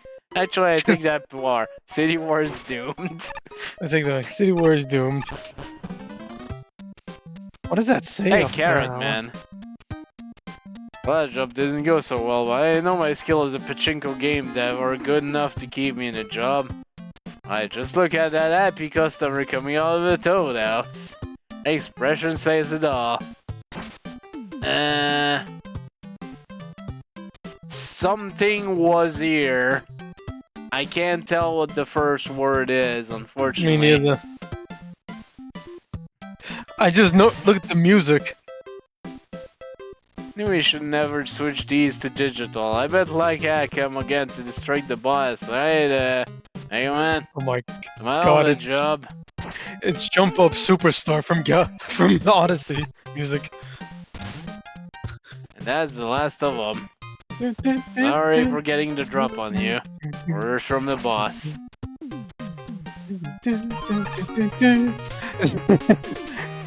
Fucking Jump Up Superstar. Yeah, I can see why Pachi really liked this one, honestly. Let's all get super high. It's super neat. However, before we read the judge commentary, there's a burb that needs to go to sleep, so I'll be right back. Alright. So, burb.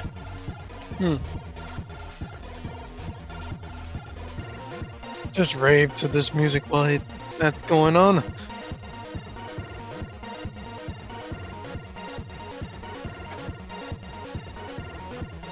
The power within. The power within. The power within. The power within. Power within.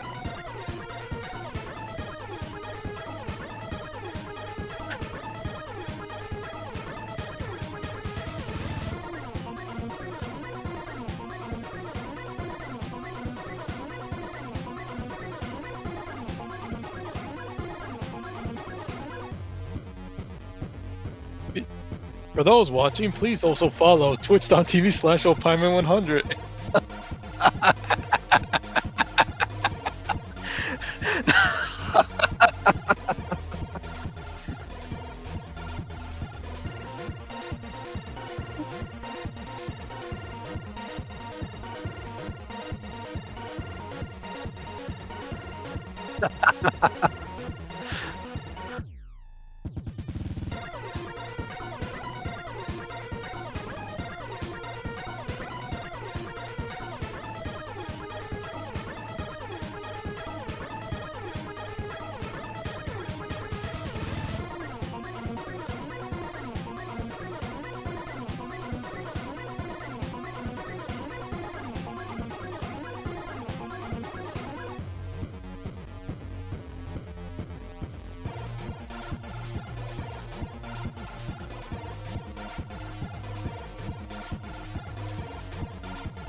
Oh, it could have been worse. I could have left you on Taco, man.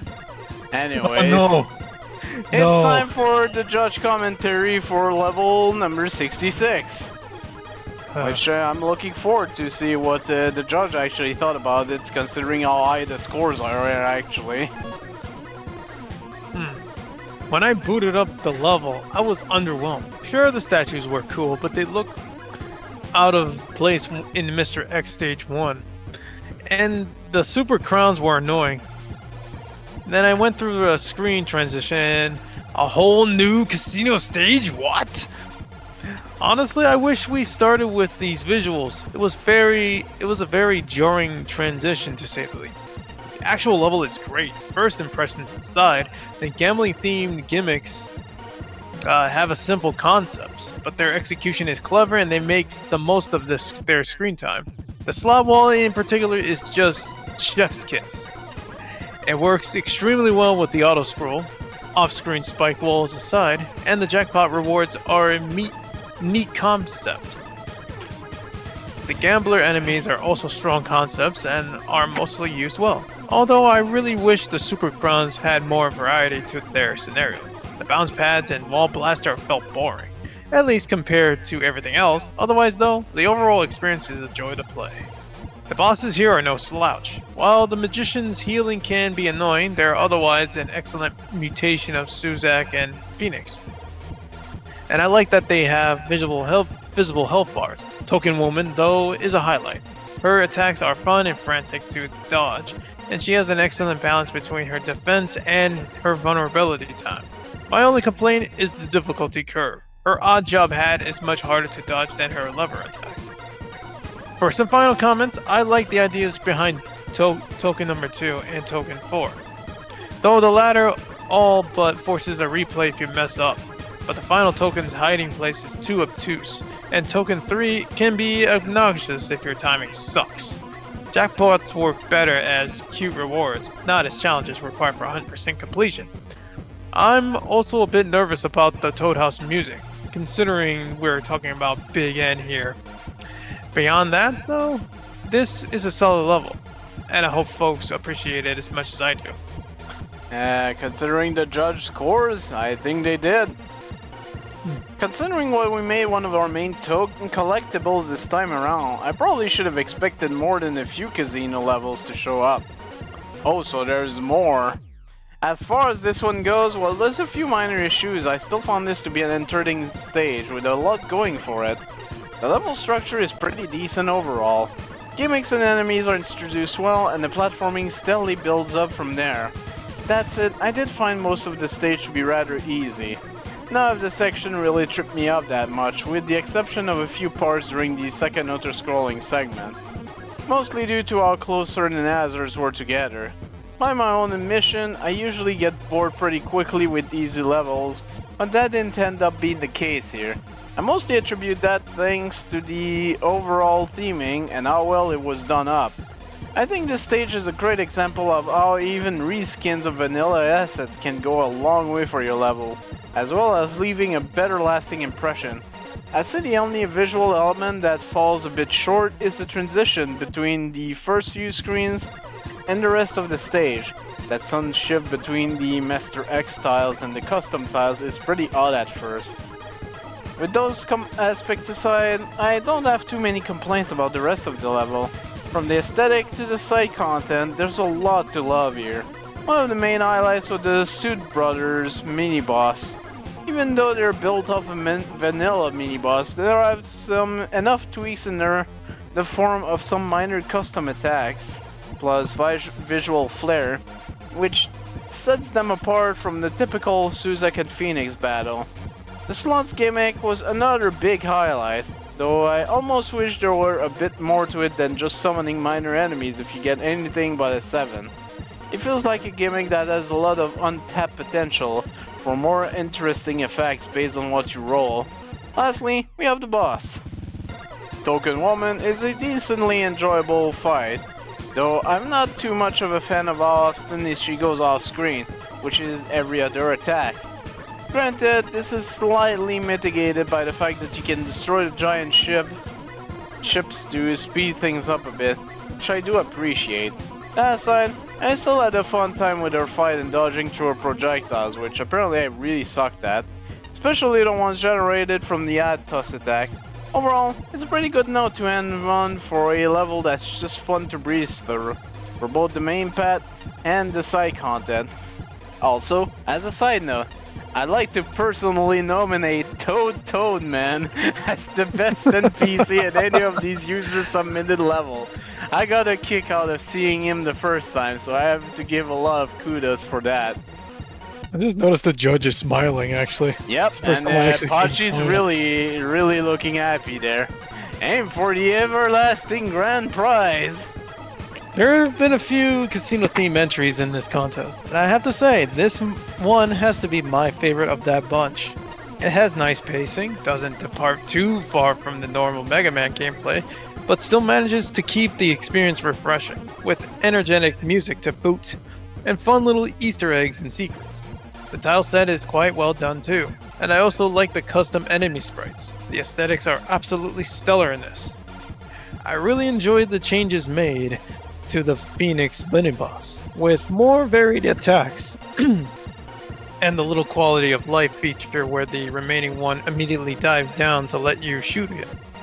The slot gimmick is simple, but works well enough as an obstacle, especially during the auto-scrolling section, where it's still very much possible, timing before those lucky 7s, which is not even mandatory to do unless you want some free tanks. Pretty nice incentive for reward. Token Woman is also a neat fight, also faithful to the stage, simple in pattern, but yet fun nonetheless. It's appreciated that she has a mild weakness to normal buster shots to make up for spending time away for most of her token falling attack. Overall, a really fun and excellent stage, and it's always a treat to come back to play it. I really should have just tried to Buster Duel her, but oh well, too late now. Challenge is crafted with care, theming that's reinforced by every aspect of the design, and the referential sense of humor that enhances the experience more often than not. Yeah, I say this level hits a pretty respectable jackpot. New concepts are introduced and combined at a comfortably gradual pace. The first stretch is solid, but the level really finds its identity once the action moves indoors. The mini-boss rolling poker chips, sneaky Mattel setups, and thoroughly well-implemented auto-scrolling up at the ante in surprising and exciting ways. The roulette gimmick is one of my favorite things in this contest, and I love how dice and card suits are worked into the decor. Superb graphics and catchy soundtrack made this a very appealing place to explore. I got a great loud about of Toadman, and the mushroom houses are a nicely consistent place to hide the tokens. I have a couple logistical reservations about their pachinko machines, but I like their inclusion. I feel like I'm missing some inside jokes with the Nao and Cereza. Special weapons reveal a handful of oversight. Every weapon can stop the roulette gimmick, but only the Buster gets the confirmatory audio cue. Getting a 777 isn't the only way to access that one token. The cleverly named Token Woman doesn't do quite enough to discourage sniping her from atop the right wall, and she'll fall into the left wall if you hang out above it long enough. My only other complaints are related to Token Woman. For instance, she looks too human for a robot, and I have to sit through her dialogue before every rematch. Still, she puts up a good fight, and that's what counts. Something similar goes for the rest of the level. Any complaints I have don't matter nearly as much as the creativity, fair difficulty, fun atmosphere, polished architecture, and perfect length. And a spark. Gee, I wonder whose level this is. I don't know who Karakato is, so I don't get the reference. Interesting that the level starts off unassuming with the graphics, only to turn it up a notch when you enter the stage proper. Now the slot machine gimmick here, it's simple but very nifty. Just a nice clean gimmick ID. The use of other dev kit assets helps to spice things up. I'm always a sucker for when they're being rejigged, such as the mid-boss being a spruced up Suzaki Phoenix, and a fair bit of mileage was gotten out of those Hero Bot reskins. There's a rather unfortunate save spot in the mess boss that kinda ruins the challenge. Their hitbox were slimmed down a tad too much. Really? I didn't notice that at all, but anyways. I spent a while trying to get a few of the tokens in this stage. I'm eminently awful at the one hidden behind the triple shot machine gimmick, slot machine gimmick, but now maybe it's just down to my divisibility issues, but I could also cheese it by using Tornado Blow, really. I don't know if it was intentional, but I'm super glad it was there. And the last token in the level was Devious. Admittedly, placing it after the boss is a tad harsh on the player who doesn't think the passage is going to be there, like myself. The other basically requiring a level restart should you fail. Also a tad harsh on the player who gets bounced out of the way on the last second, like myself. Token Woman was interesting, although her opening coins everywhere attack was a bit spammy and luck-based for my taste. So she ends up being a bit on the hard side. Just a nice solid performance all around really. Not up there with the top tier stages, but most certainly qualifies for this game's namesake. Wow, so we're, I guess tier 14 and 15 are gonna really up the ante on quality, huh? Looking forward to that. This was an amazing stage, honestly. Yes. I can definitely see this being other people's favorite. I really like Toad Man. That was really good. Toad Man. Yep. That looks like time. Yeah, oh, it's Solar Solar Man. Man. Yeah. Get really busy up close to the stage like this, so I'm using my light to guide people. I'm also handing out flyers for my solar workout session. Here, take one. You did not take the solar workout flyer. No, not interested. Ah, it's Where's Forge your Woman. Look at the pub down the street. And the one down the corner, like. And the one 100 yards from there. Keep the drink going all light and glowing. I don't have work tomorrow. Hey, Megaman, me old shot. How about a few pulp up on me? Okay, that's all the NPCs around. Okay, level 65.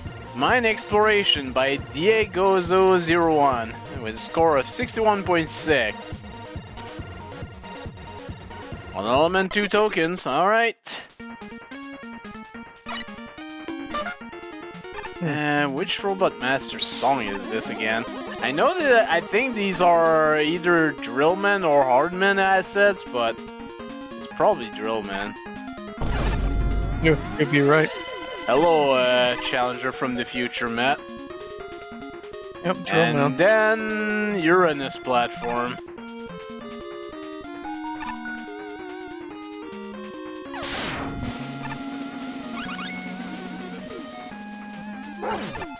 Barf.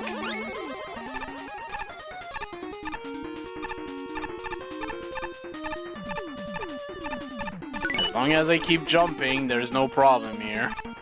Yep. Barf. Ooh. Okay, we've got some double scrolling here.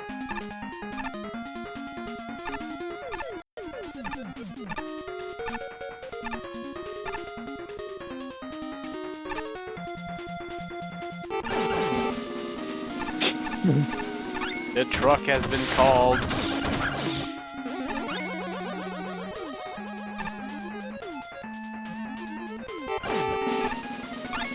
Honestly, just remember to jump on from these, and you should not have that many problem with the spikes. Barf.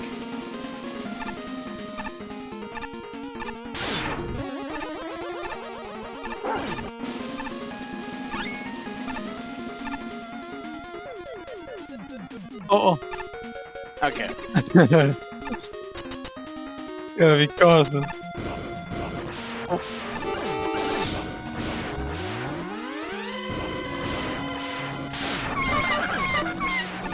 There we go.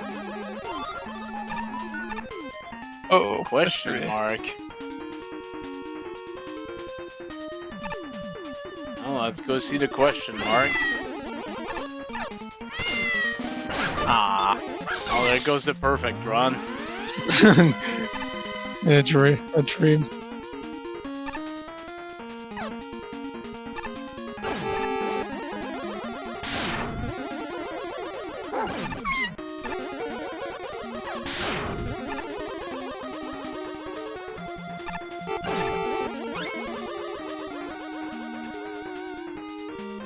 Oh, what's up with all this? I don't know. There's one way to find out. Oh.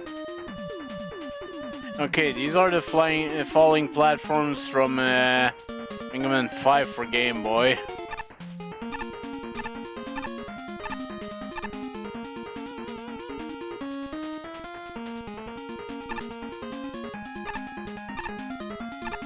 It's essentially a case of think fast.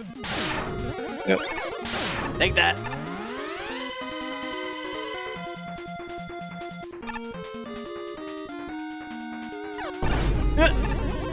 Ooh.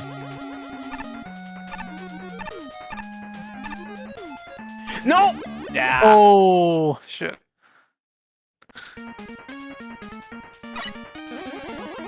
Oh man, we're restarting all the way here. All the way back here. Shit. Okay, you know what? This seems to be looping to a checkpoint. So let's check out the top pad here.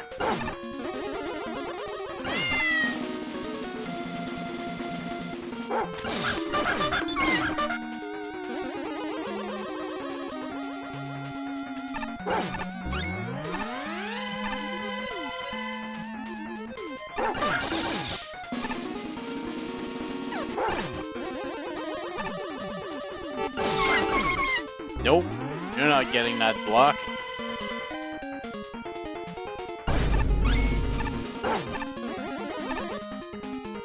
Yeah, for a second I thought I undershot that jump. Oh, gotcha. Yeah, finally I got a gotcha from that magnet. What is that fucking magnet shit?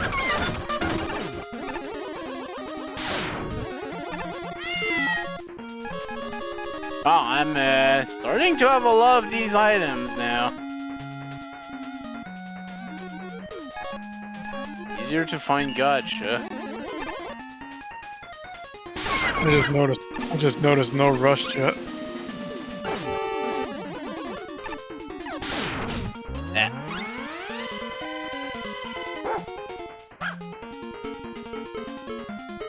And no magnet beam either. This seems like a pattern recently. Yeah.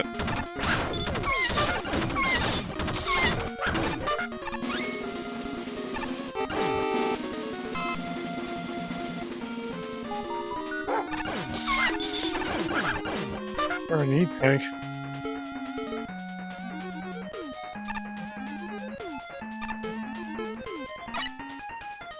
Oh, for a master tank, actually, no.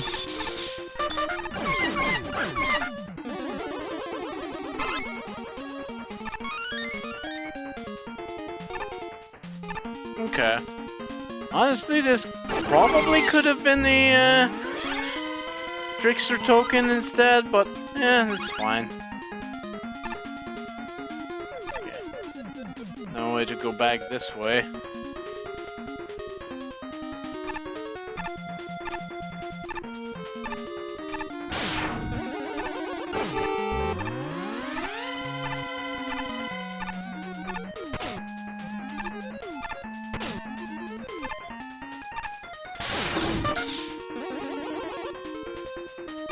Okay, I see the token now.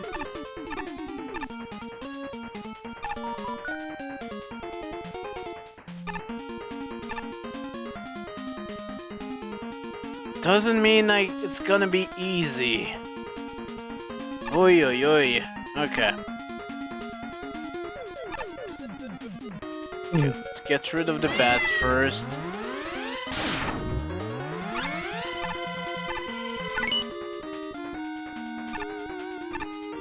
Get out of here alive. Shit. That did not happen.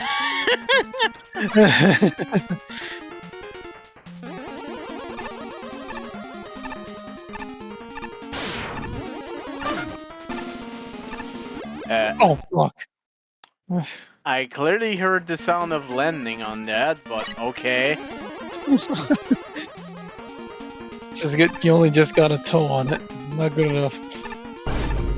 Guess not.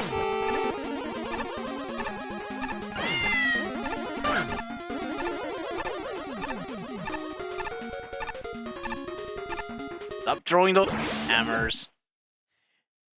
Yeah, sadly, it's not gonna stop.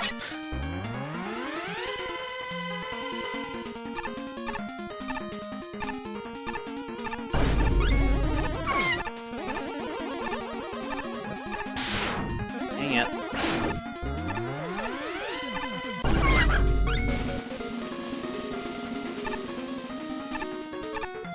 Well, at least I don't have to go back to the token room now.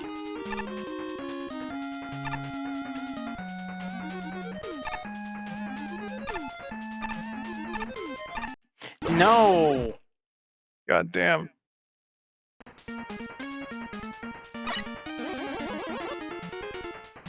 Okay. I might just have to try to just dock from the left.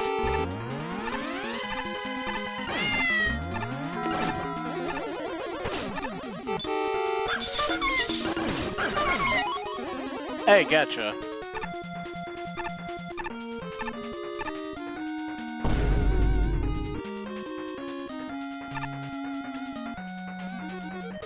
That'll do.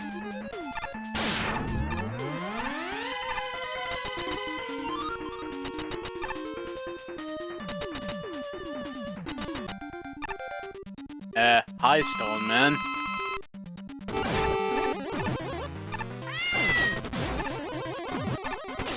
Please, as long as you're not Game Gear Stone Man, we'll be fine.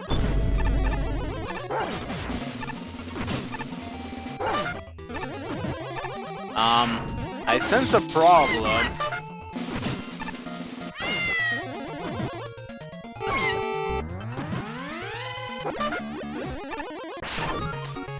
Okay.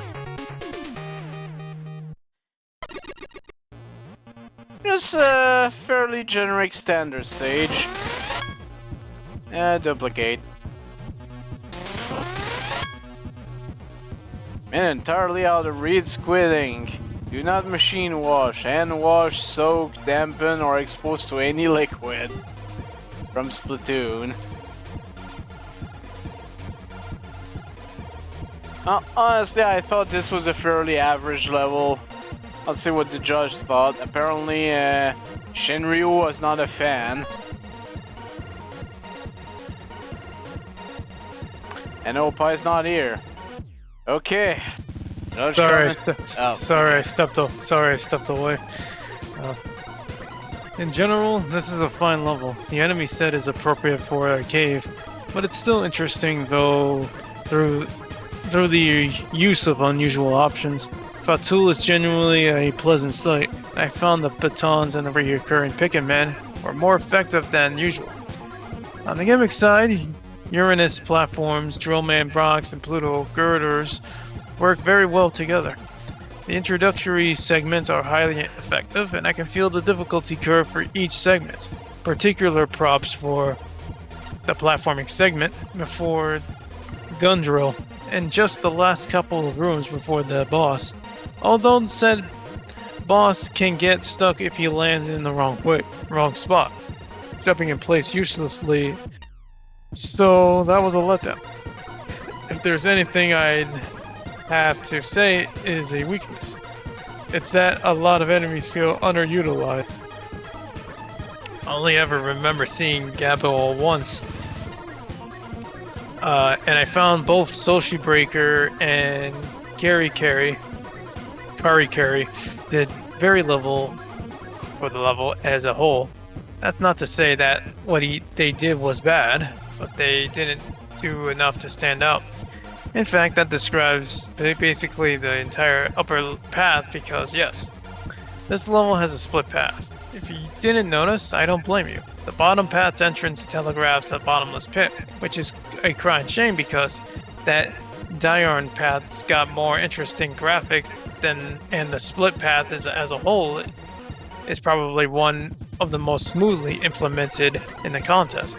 It has a different gimmick emphasis from the top path, but you'll learn everything you need to know regardless, which is really cool. Beyond that, this is a solid cave level. It's not groundbreaking, but it's fun to play. For me, that's enough to do decently, but I hope to see something more interesting in the future. This is a level that, by and large, is pretty average in the grand scheme of things. However, when you have an average level that doesn't excel at any one thing in particular, it also runs a heavy risk of being boring. That's unfortunately what knocked this stage down so much for me. The main positive I can point to here are that the enemies and gimmicks all have proper introduction, except maybe for the falling girders, along with there being a clear attempt at difficulty progression by combining these gimmicks. Sadly, the rest of the level design ends up suffering thanks to many of these segments feeling way too easy, and at times somewhat interchangeable. I mainly blame this on the enemy placement, as a good portion of them are positioned at or near level footing with the player. Not only does this make most of them rather non-threatening, even when gimmicks get involved, but this also makes them set up feel very samey after a while.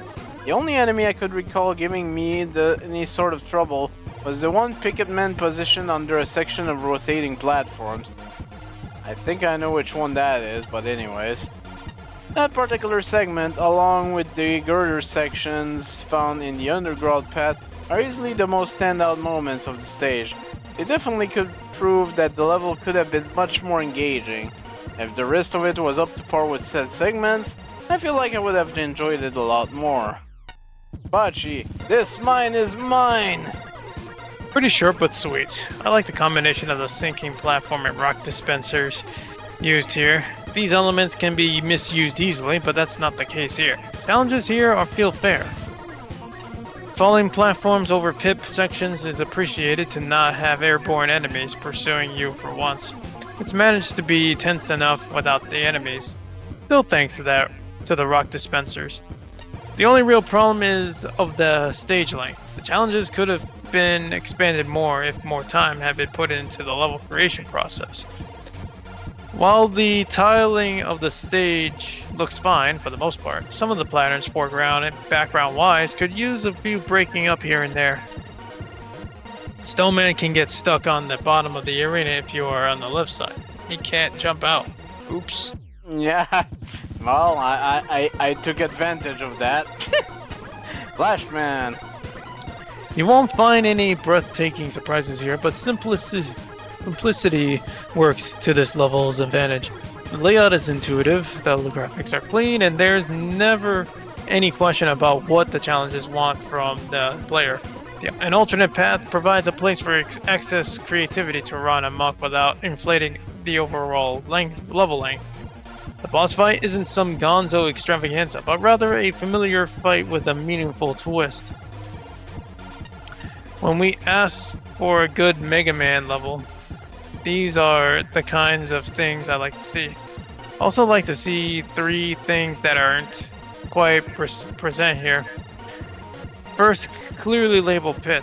Second, screen transitions that restrict unnecessary backtracking and prevent goofballs like me from discovering new ways to die.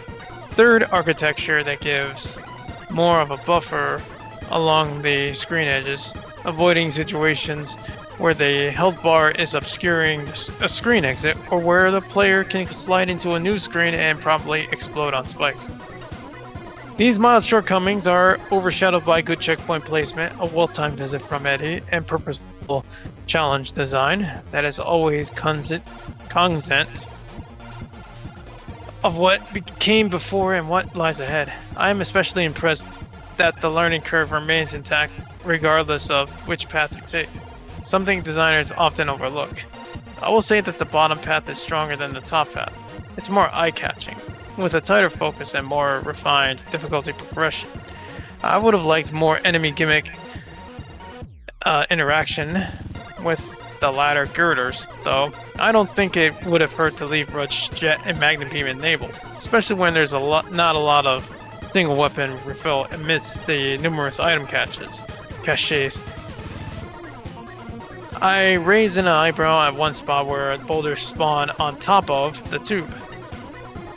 What stands out most, though, is how the level gets so many key design elements right. Hey Spark.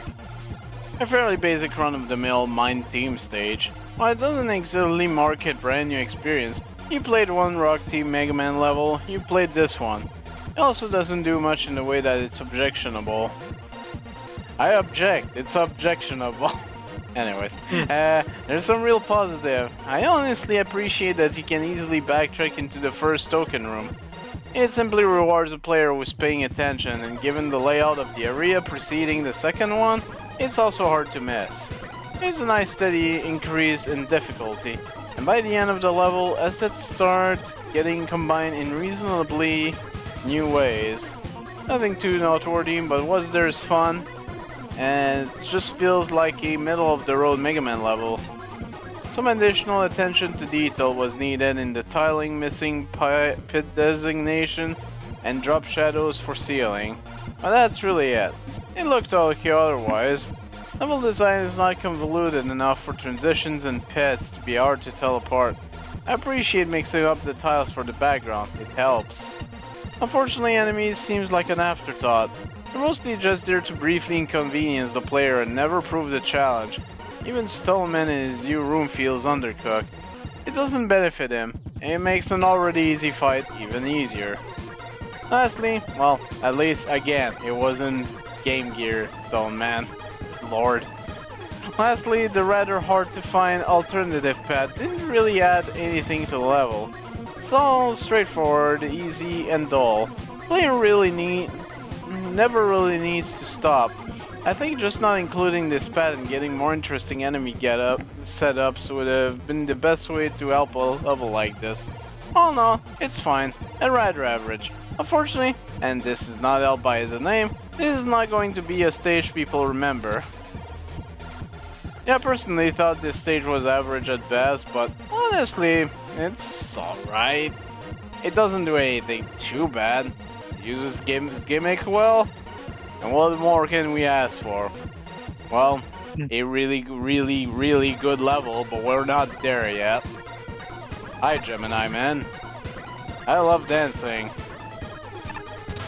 Hi, Gemini Man. I hate dancing. The duality of Gemini. Treading the Wily sewer system. Oh boy. I got a perfect 10 on the bottom. Oh, wait.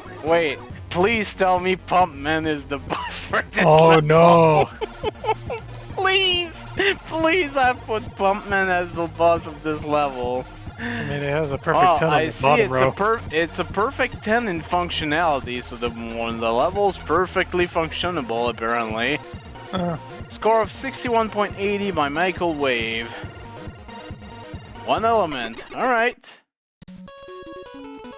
Oh. And this is Megaman 5 Wily Fortress, I think? No, 4.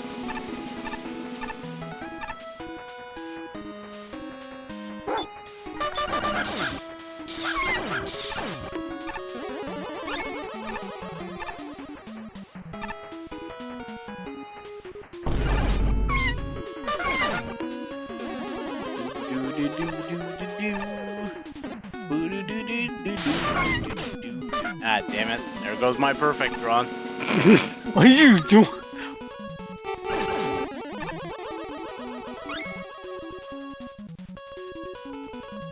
Yep, I figured as much.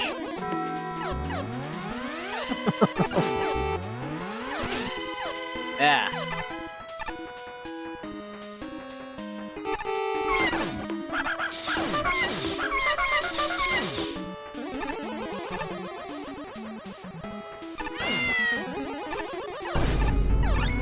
Ah.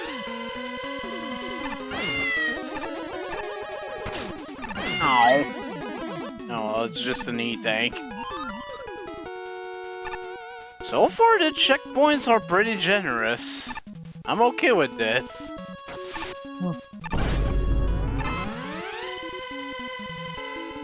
Okay.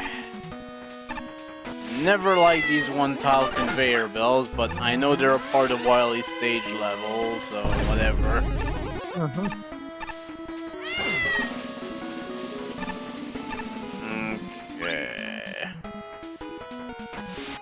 This honestly seems like the safer bet.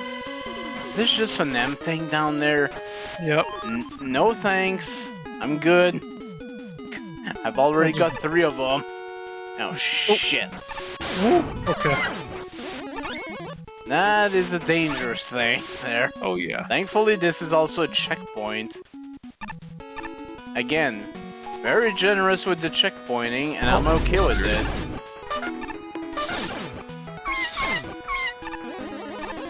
My face. My head.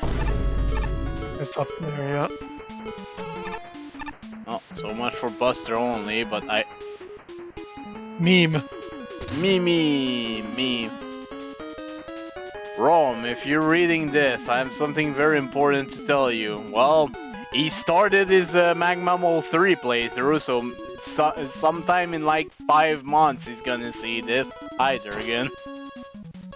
Hi.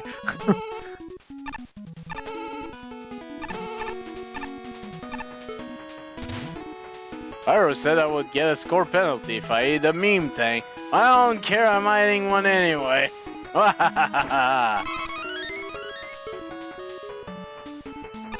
And again, Pyro is not a judge in this contest, but I can also do a stupid jump, so who gives a shit?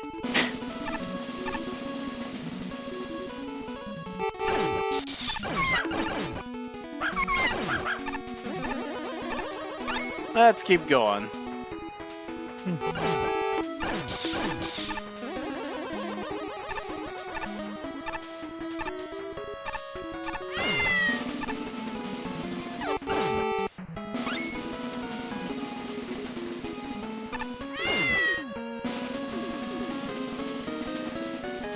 Every time I hear this drum roll, I'm thinking of the scene where Bowser and Booster kisses Mario or kiss each other. Feels like sandpaper. Sandpaper. What the? Now that's the one for the scrapbook. For the scrapbook. Thank you, Peach. Or Peck. Pitch. Petch. Sorry, Underground. Oh boy, low ceiling underwater. Oh boy. Like corridors.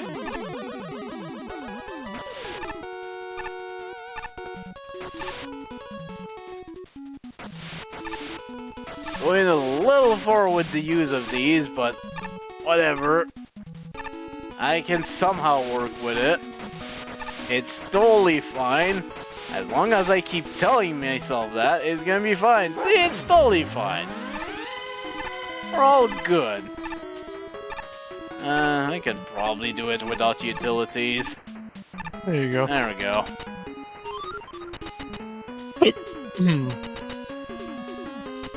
Oh. Oh, Sparkman. Hell. Not what I was expecting. I wanted Pump Man, damn. I know. He would. Steel would have been happy on the other side.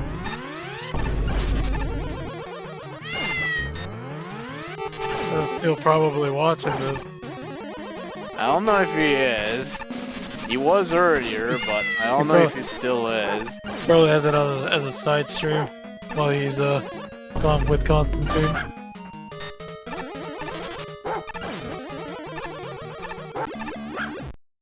There you go. That was fun to Buster only. Alright.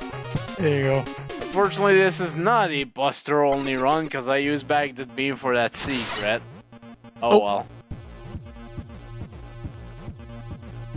Alright, I can just do this. You can be part of the crowd.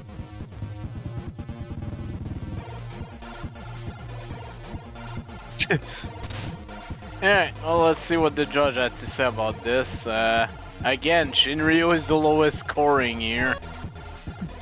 This level exists. It has a decent variety of enemies and a good set of gimmicks, but no Pumpman, no! With challenges that do increase in complexity as you progress, it's pretty easy to notice how with how it goes from drop platforms to wheel platforms to all with a watery Megaman 4 Wily 1 backdrop. Unfortunately, Megaman 4, alright. Unfortunately, the challenges themselves are pretty samey, being with just small variations of precarious jumps the whole way through. The enemy set isn't much better off, as the vast majority are easy pickings, even with the Buster. Detarnayapa? Jesus, what a name. That's Is it kind of an quite a name. exception? Or should I just call it Data? Daytona! Let's go away.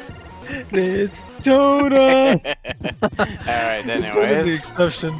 But that's mostly because its one section is irritating enough to upset what difficulty there is.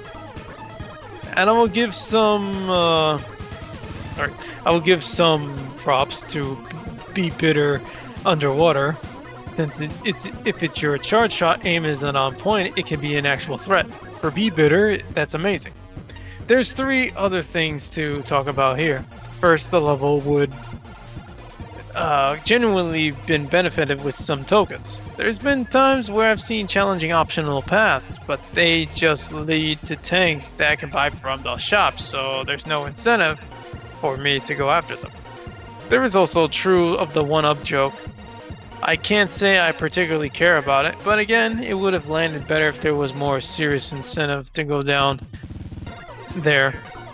The other thing is the boss. Sparkman's got a decent fight going, with the drop platforms and wheels making it a slightly more interesting battlefield, but why is Sparkman guarding a sewer system? Wouldn't that be potentially hideously dangerous? Yeah, bring in the pump. For the most part, this is a perfectly serviceable level. It's not exactly interesting, but it doesn't do anything awful either. The overall structure of the stage is pretty decent. Doesn't overstay its welcome, and most of the gimmicks and enemies are introduced fairly well. There is one exception to this, however, that being the Daytonas. Yeah, I'm naming them now. And if there's one enemy type that should be carefully introduced to the player, it really should be the up and down styled one. Ah, okay, so that was the up and down that shoot from left to right, okay. Mainly given their tendency to blindside people into accidentally falling down pits, which can easily happen here during the first encounter with them. Honestly, when I saw the holes the way they were placed, I expected up and downs, and well, I was right. That one moment aside, there wasn't really much else that stood out as bad, but as said before, that also goes for anything good as well. And that's easily the biggest issue the stage has. It doesn't really do anything to elevate itself beyond average. It plays things incredibly safe with its design, which is fair, but ultimately results in a pretty boring experience. The Sparkman fight is the only part I call interesting, since it actually mixes things up a bit with the 2 main gimmicks of the stage. It definitely adds a bit more to an otherwise vanilla Robot Master fight, but it's ultimately not enough to make the level stand out as a whole. Pachi, insert sewer joke here, and apparently she's winking. Welcome back to Megaman 4 Wily 1, even down to the title set and music. It's an underrated aesthetic combo, so I quite appreciate the appreciation here. A nifty and fun little stage. The difficulty is just right. The gimmicks and enemies all go very well together. My favorite part of the stage is where the player has to slide in and passage and out, lure the cannon enemy to pop up, so it becomes vulnerable to attack. I also like that the conveyor belts and drop platforms you see throughout the stage are being incorporated to the boss arena. It's a really neat touch. The little side challenge paths to the tanks are reasonable too. Wouldn't mind it if you had swapped one of them for tokens so players are more inclined to go for them. The talking one-up is strange. I assume it's there for just for jokes and not really impacting how the stage is going to be played. Okay, seriously, what talking one up? You didn't notice the Megaman head?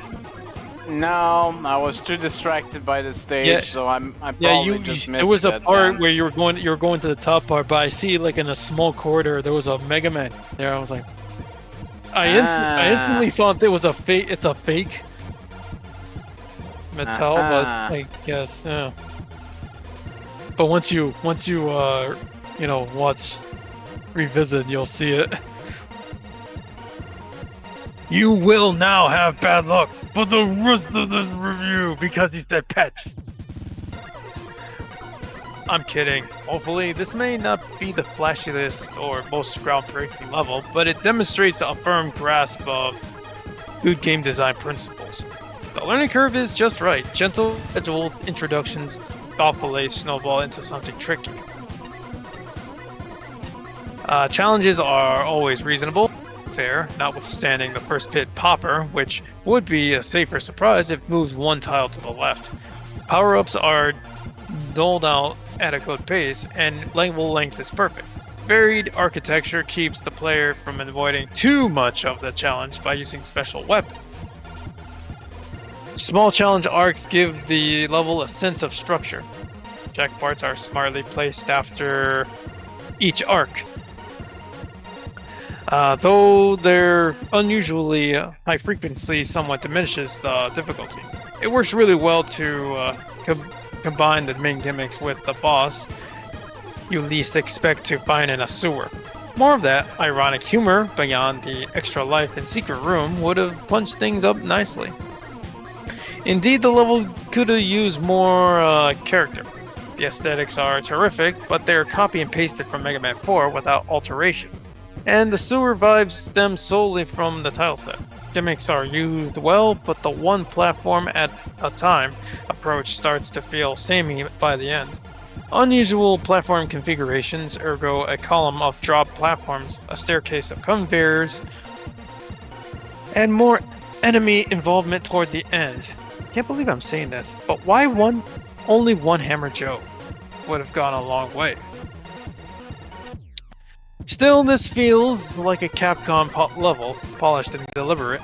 Jumping in and out of water physics while navigating gimmick platforms is the clever way to mess with the player's head. The Puka-Pelli guarding the weapon refill leverages the responding mechanic nicely. B-Bitter is use is consistently excellent. The level is too safe, perhaps, but solid. The point of remaking levels in this sort of fashion is to introduce something original that expands or reinvents the concept of the original level. As it stands, it could have been plunked in the original game and would not seem out of place, but as this was one of the Wily levels, this isn't a good thing.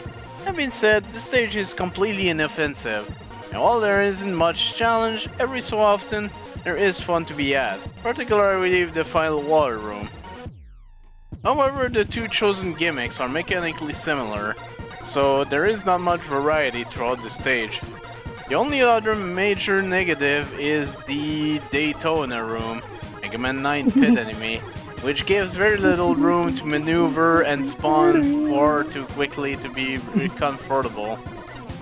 There are several side rewards that would have been a bonus to the stage, but were not worth going after due to lackluster reward. These would have been ideal tokens. Also, I found both Easter eggs. They weren't funny. Really, the highlight of the stage was the Death Kit boss, as the room, layout, and gimmicks added a decent twist to the Sparkman battle. There is a glitch with the Shadow Man platform when the energy element, which you can send flying across the stage. Not really a problem, but I did find it pretty funny. And final positive, this stage looks really well tiled. You definitely nailed the look of this source stage, something that several recreation stages in this contest fell hard.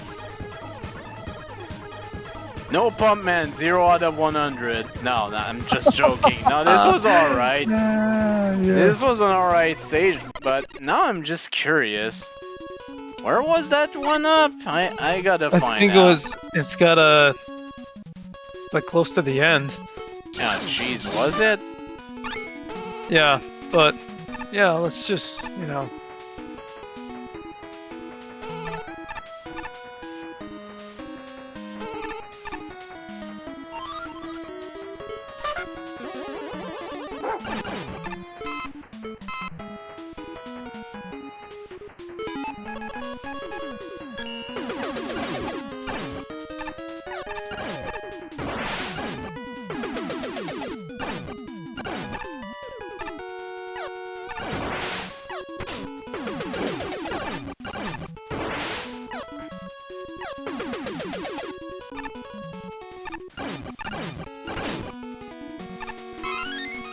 Yeah, you got it.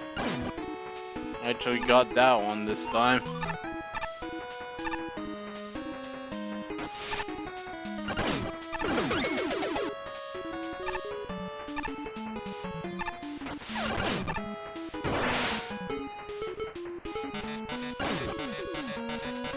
I thought like I didn't say anything. I was like, oh, does he see that down there?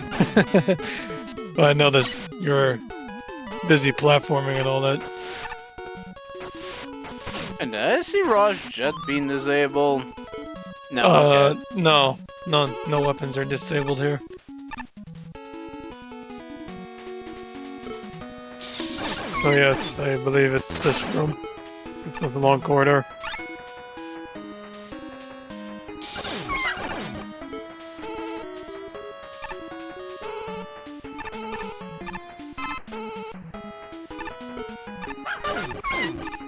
Okay, that's not... yeah. Yep. So it is. You gotta be careful though. Yep. You will not have bad luck for the rest of your life. Now your game will be bugged again. Never one other person did. I fear your new god is here. Well, okay then. There you go. That was very silly. Wait. I, for one, am neutral towards the act of dancing. The third Gemini, man. Weapon Data Center by 8-Bit Fan with a score of 62 on the dot, and wow, I've never seen the judges being so unified in their scoring. Jesus Christ. 63, 61, 62, 61, 63. Okay, one element, let's go.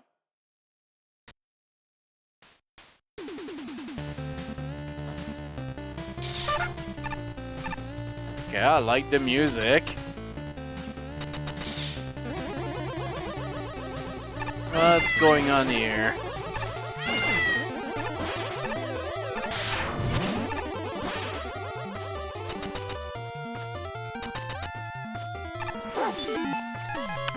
Aha! Okay, so you slowly recuperate your weapons.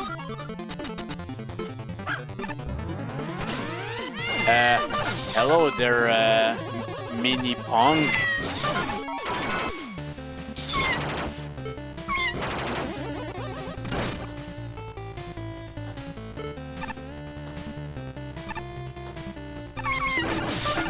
Hello, mini ballad.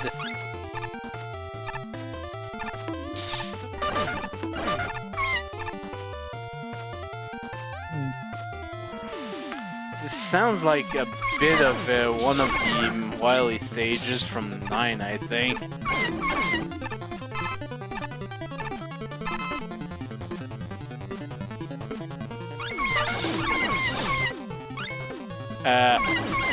Hello there, mini Nightman.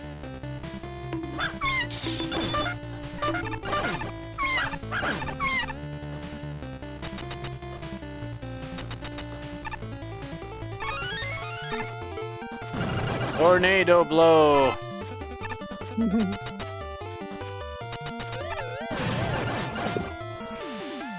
Okay, ba.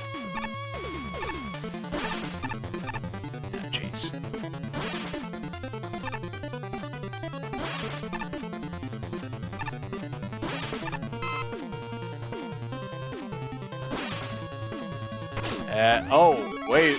Mini wave, man. How could this be?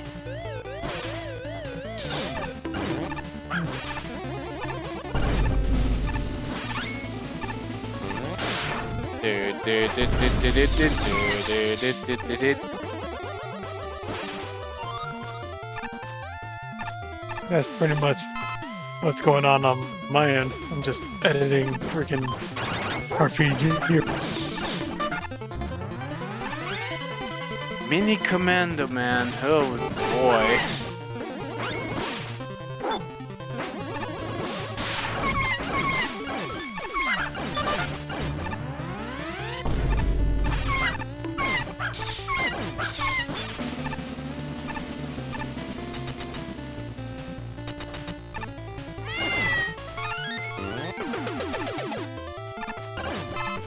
I like that they bring out all the weapons, but they also give you a recharge for them. You know what? Let's keep a water shield out. Why not? Popman would be proud.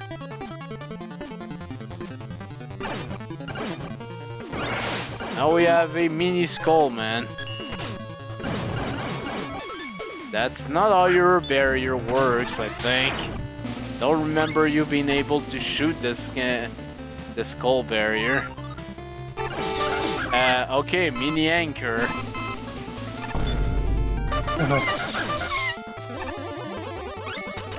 There is a Popman plushie, I haven't found it yet.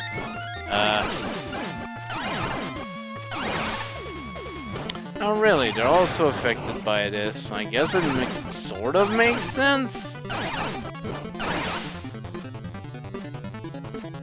Okay, so we've got a split pad here.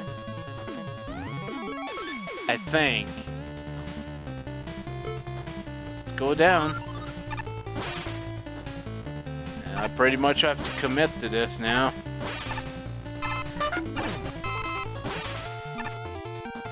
Ah, dang it.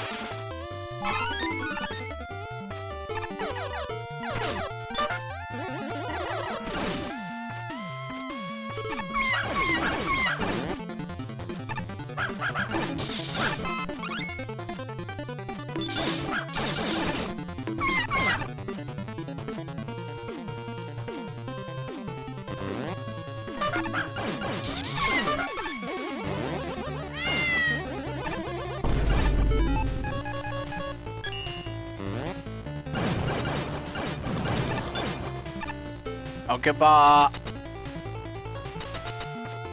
Oh,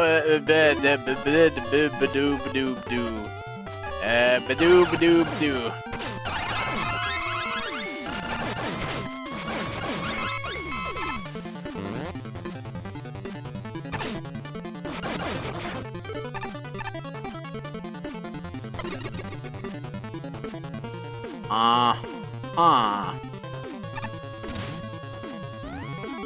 Looks like you found the development room. Congrats. Welcome to the developing room.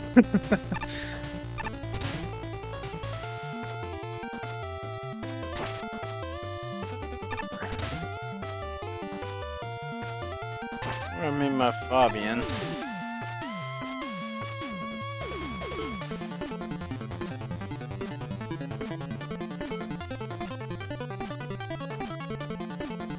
Oh, which MJack actually made a level for Magma Mold 2, but I think also was a judge in 48 Hours, if I remember right. Wait. Are we talking about the same psych? Oh, hey, Snow and Pyro actually helped, too.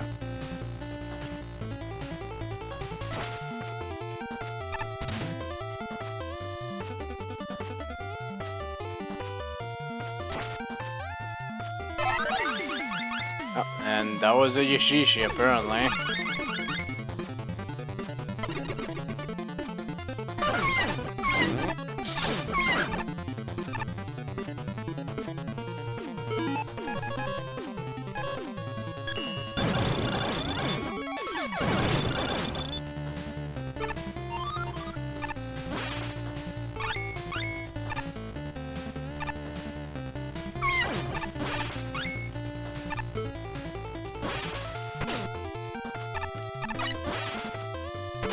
Ah.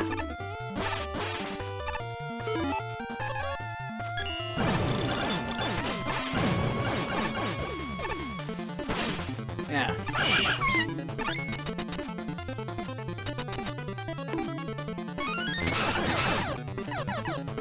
Oh, finally! My trident! It is le back!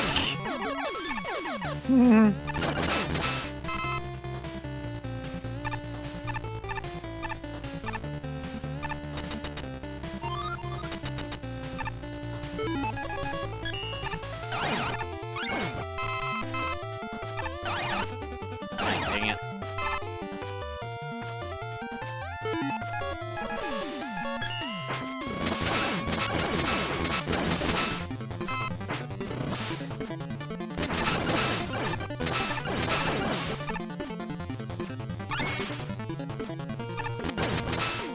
Oh jeez, that kills Nightman wannabes in one hit.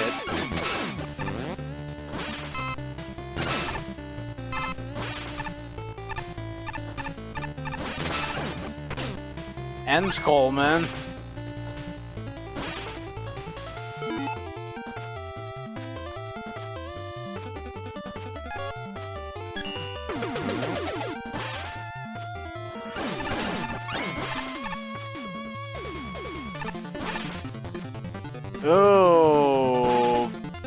Oh boy, not a fan of this. Not a fan of this.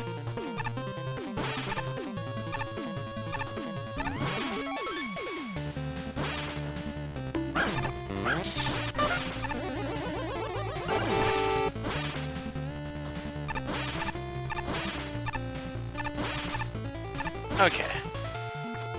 And there be more.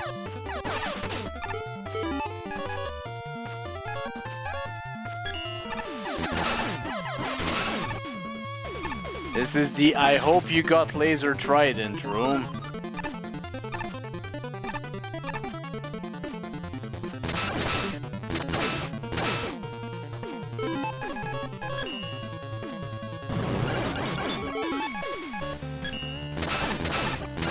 Gotcha.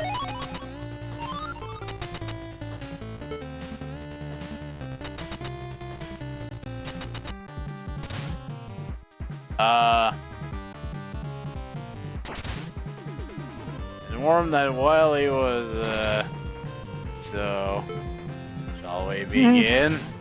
I don't know how to feel about this. Look at him, so smug. He's got a weird shield, okay.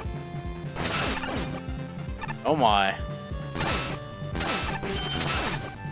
Well, I'm glad I got laser trident.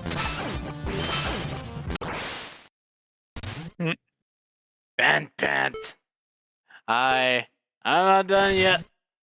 Way too damaged to continue. Listen, I'm here to secure the place from Wily's robots. What? You're here to help us? I came here to help everyone that was trapped in this facility.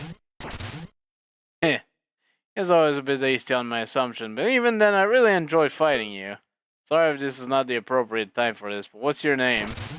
My name is Megaman. Megaman, I'm on Odenki. You're a strong robot, and I can feel it. I hope we can battle each other some other day. Heh heh. Heh. All fish. Oh. Eat dead. Hi there. Hey, stop. Hey, who are you? I'm Megaman. I'm here to help the people those trapped in this facility. Where's Odenki? Where's my robot? I was forced to fight and I defeated him. Defeated him? Did you destroy him? No. I destroy him, but he's heavily damaged. Really? Thank goodness, I may be able to repair him. As long as I have the necessary material, I can fix him and it'll be good as new. Problem is, they're in my lab. No worries, it's not too far away from here. You can have the whip and chip over there. Contains Odinkyu's weapon, the discharge barrier. I hope it becomes useful for you in the future. Give it as a reward. Thank you, Doctor. What's your name? I'll tell you later. But right now I have to get moving and fix my robot. Okay. I guess that's our element. Alright, we had to get ya. Lucky Buckscardell. The highly elusive 12th can of the manliest member of the Bucks Cartel. From 48 Hours, Megaman. Did this actually change anything? No, it did not. Well, I can sort of see why everyone would be in unison for this level. It was alright.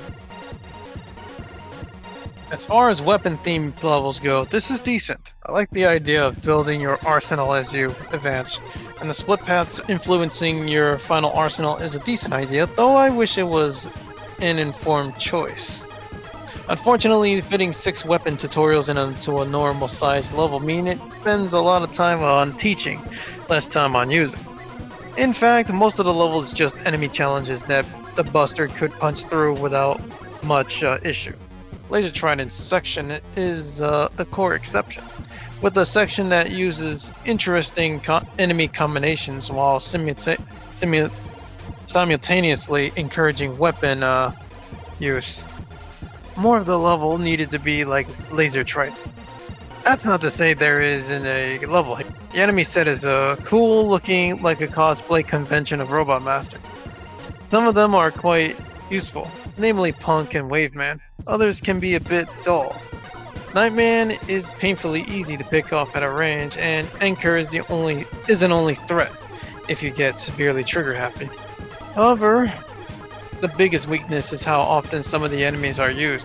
Some of them luck out, such as Skullman being a good bodyguard. Others like Commando Man are too infrequent to be very useful, even if when they do show up. They tend to be very samey in application. I don't remember a lot of variety in application.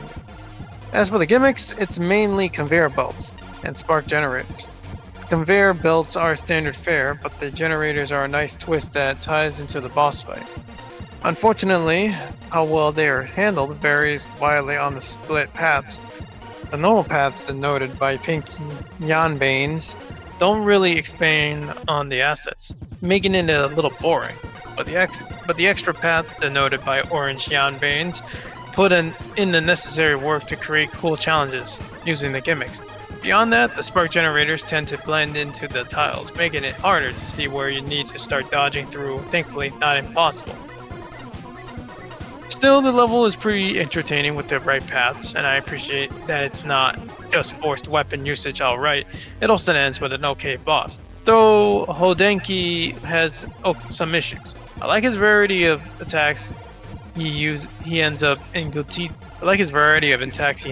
a good deal more interesting than most shield bosses. Unfortunately, he doesn't take enough damage to match his vulnerability time, a problem common to most shield bosses.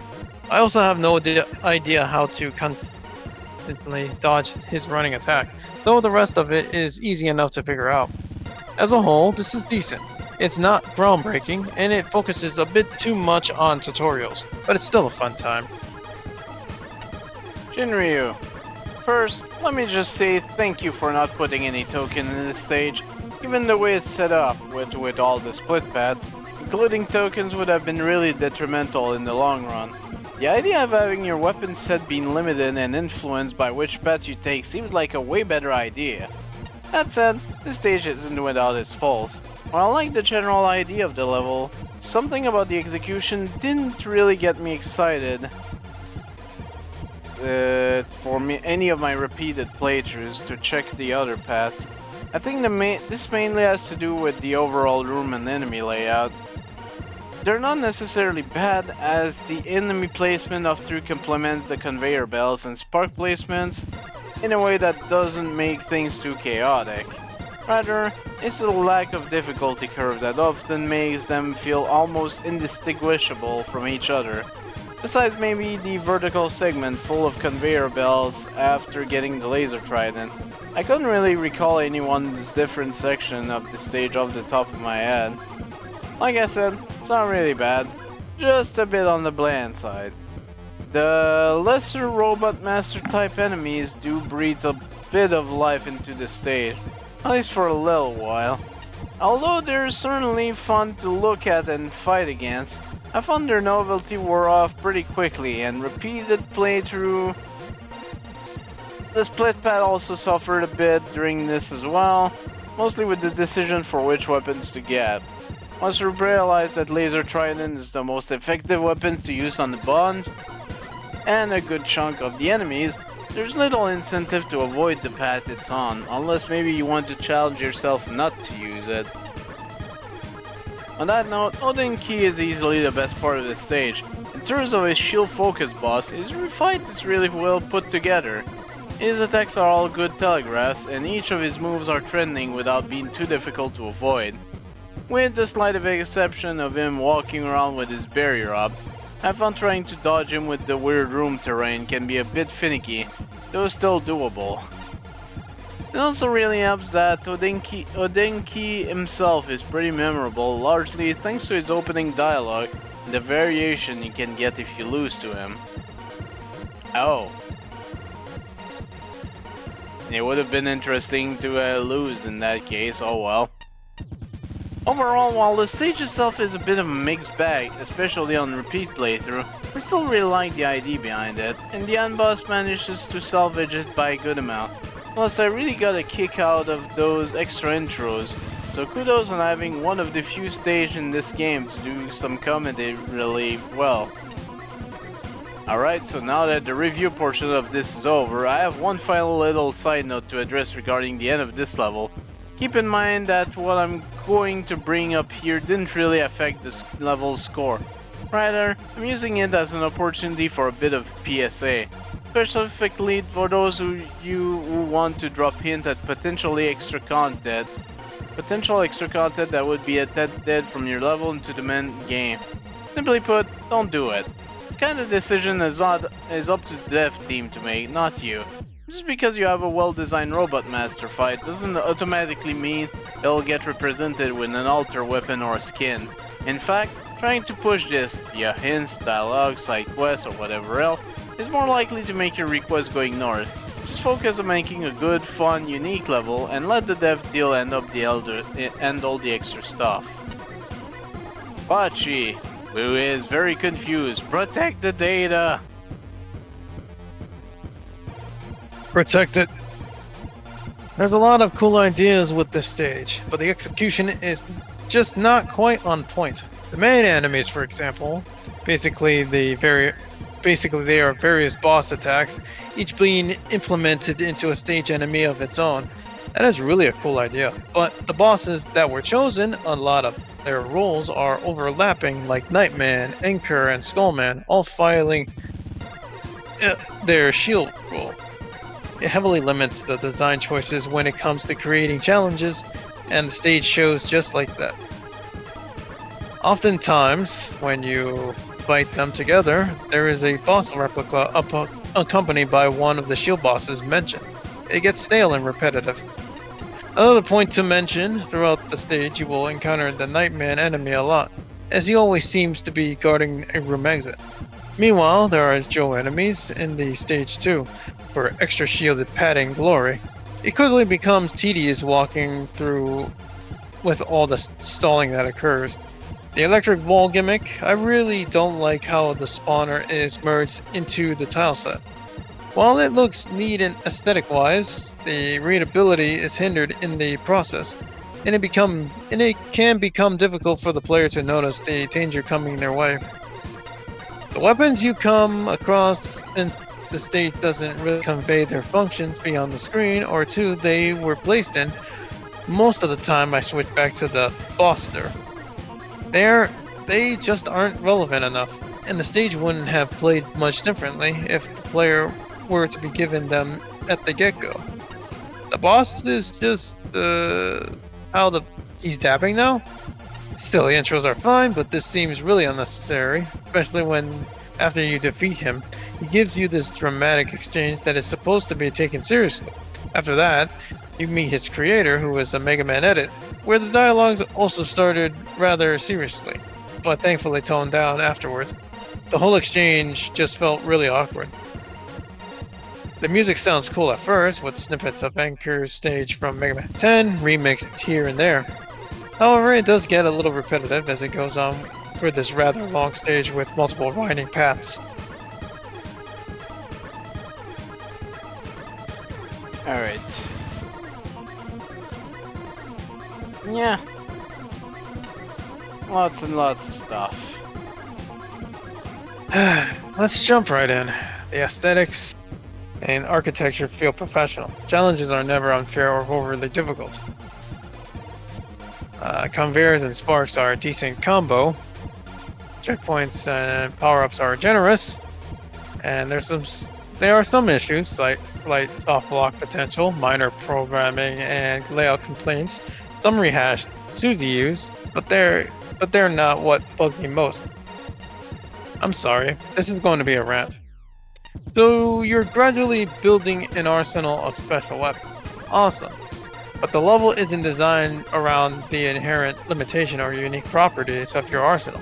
Break Dash knocks down a wall or two, Ice Wall floats in water, which is never relevant again. Considering the premise, the level is buster friendly to a fault. Because the challenges remain constant in complexity and difficulty, the level keeps getting easier as more weapons are unlocked. Break Dash and Laser Trident makes short work of the copious enemies that stand around blocking your path. I like the bosses as enemies concept, and that they use appealing new sprites, but there's too much ability overlap. Block shots, fire forward. The most versatile enemies, Commando, Punk, Wave, are used infrequently and in places that don't take full advantage of their attack patterns. Moreover, a player unfamiliar with these bosses may struggle to adapt to so many new enemies at once. Hodenki is the icing on this frustration cake. He's a fine opponent, but how is he a weapon data guardian? The ending dialogue with is the last straw. Sounds like we're going to use Hodenki's power to get the tools from the lab, but then the level just ends. That's either confusing or presumptuous, but depending on whether you expected an alter weapon from the dev team. It's not a bad level by any means, but man does it press all the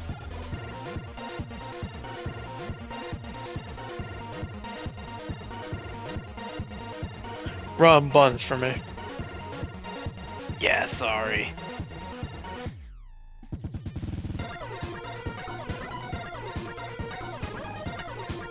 Yeah, I think I know where this is going.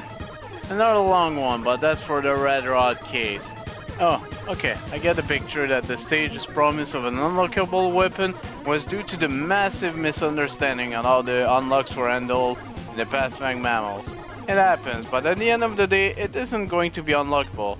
The reasons why not are fairly obvious. Entrance forcing us to include unlocks is not the precedent we want to ever set. For what it's worth, this meta element isn't affecting the score from me, and I don't have anything to add about it until the end of the review. It has no real bearing on the qualities or fault of the stage. I just figured it was more to mention.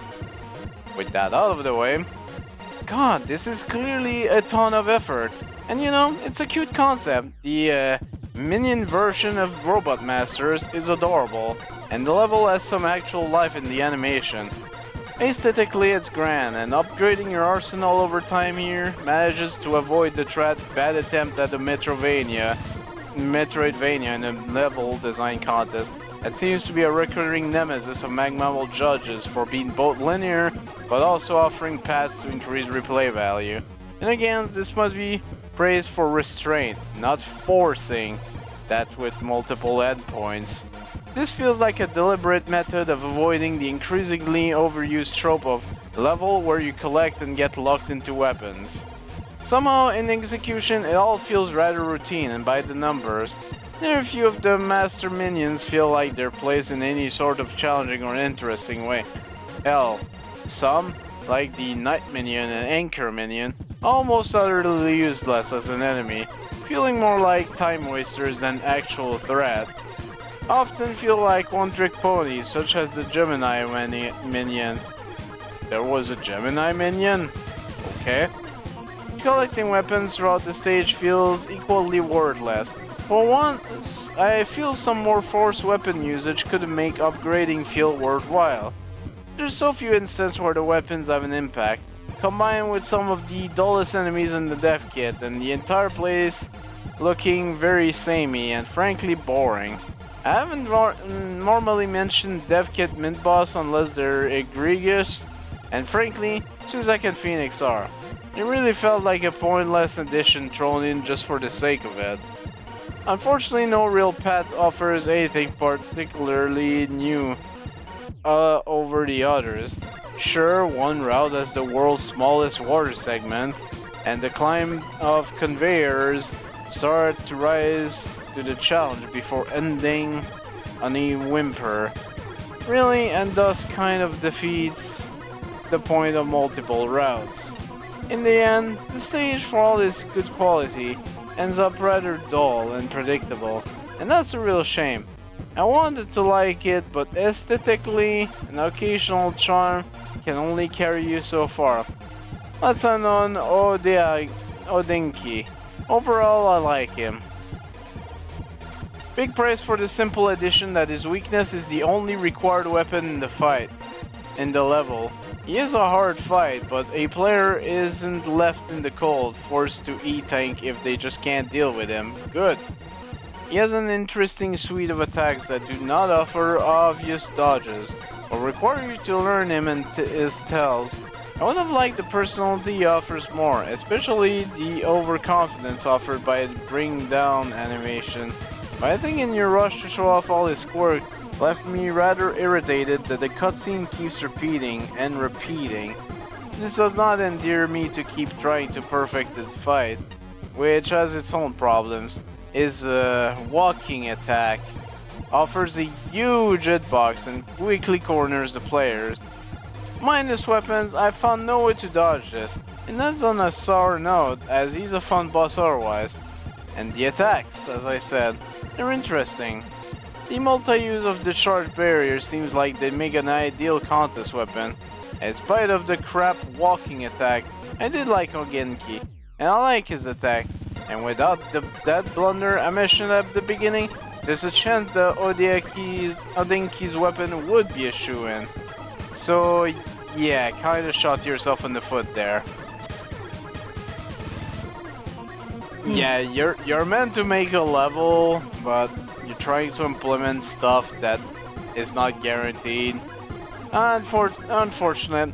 I do like the concept of building your arsenal over the time. For sure, some of the challenges were kind of meh, but it's fine overall, I guess.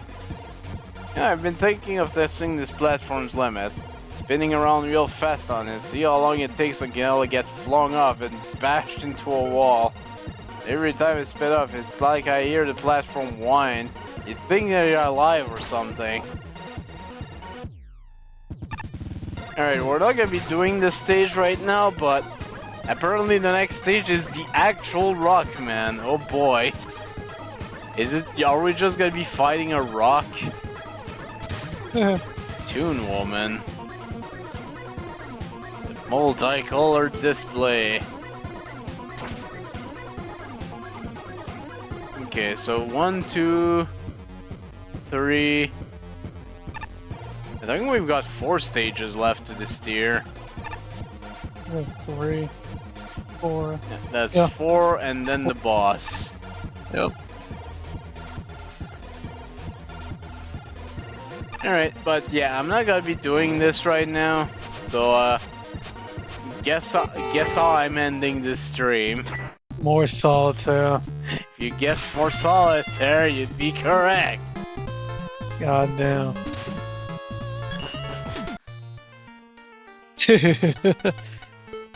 Goddamn.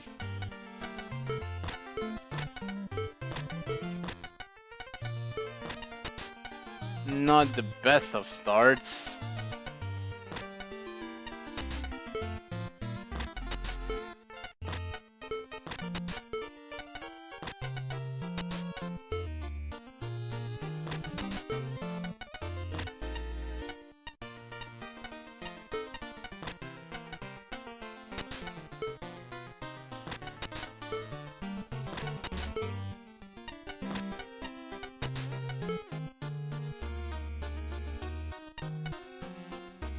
Okay, yeah, with that I can do that.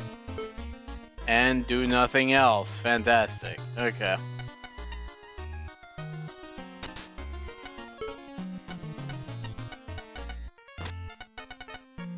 And we'll get rid of this one. And then this one.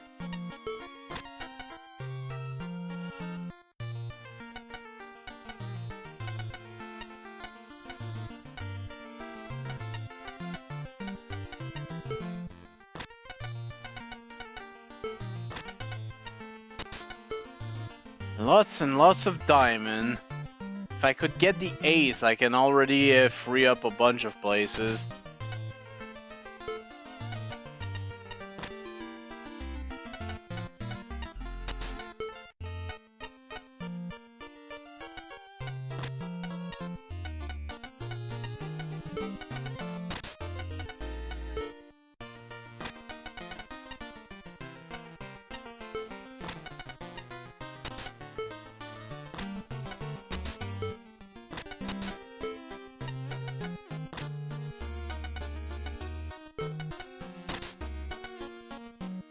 Yeah, another quint, huh?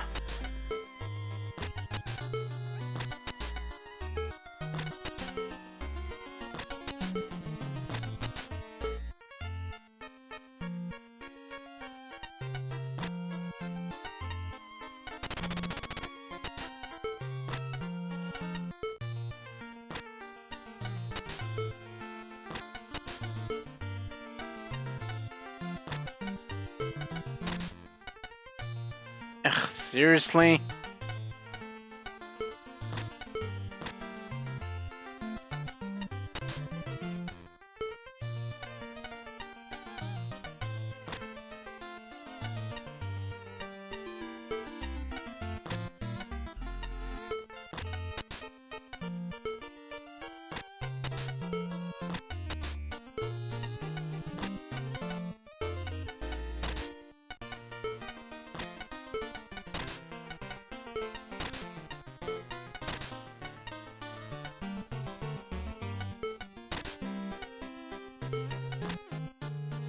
Okay, so I could deposit the other king I had.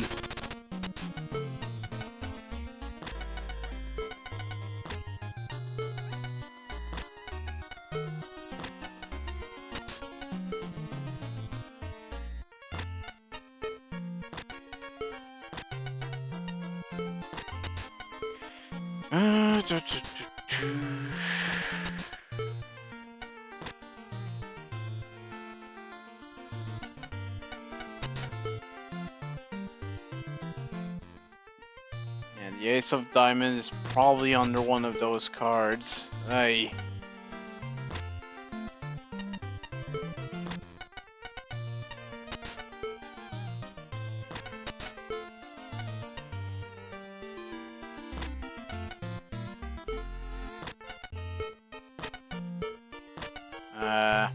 We might actually be dead in the water here.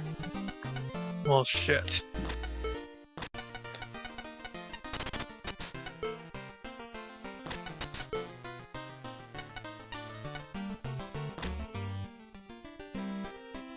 This really isn't helping me, though.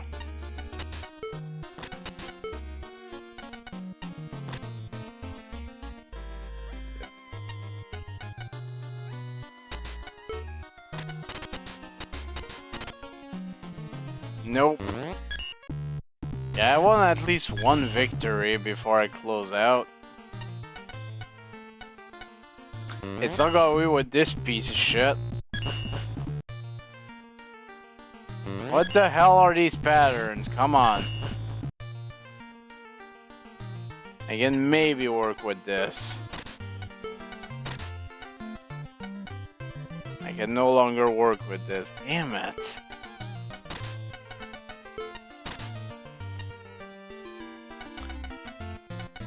Oops, all dark. Oops, all dark.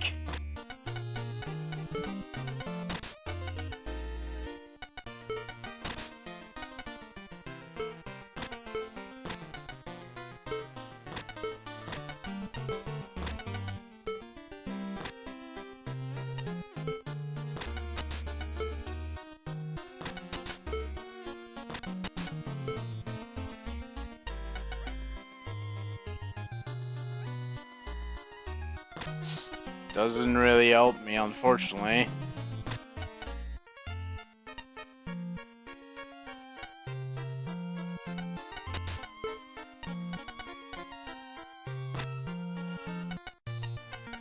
Well, I can move this. 2 of spade.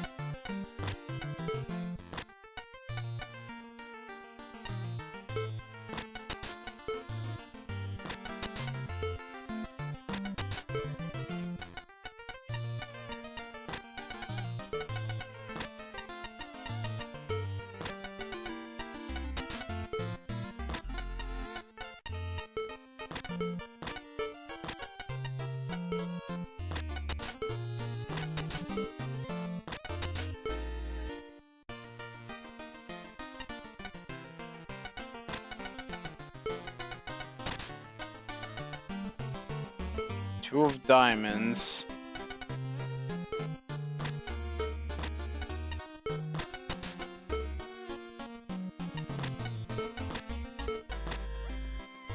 Okay, I have space for another king if need be.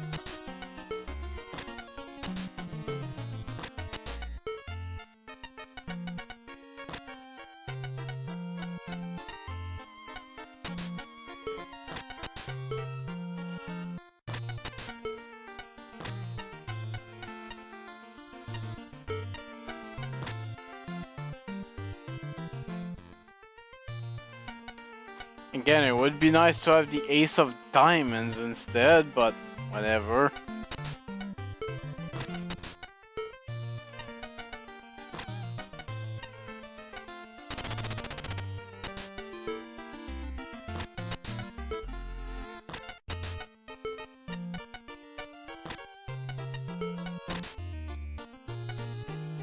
Ugh. Terrible.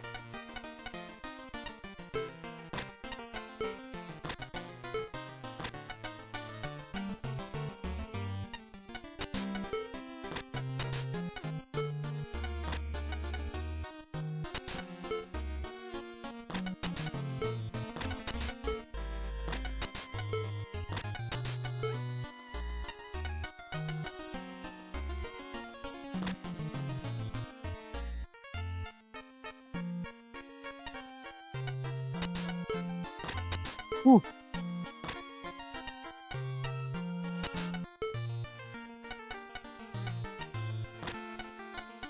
Okay, if I can get a 6, which I don't know if I have anywhere, a dark 6. I think I just saw I one. do Yeah. want one. Please be good. Or, well, It's not really helping. Fiddlesticks.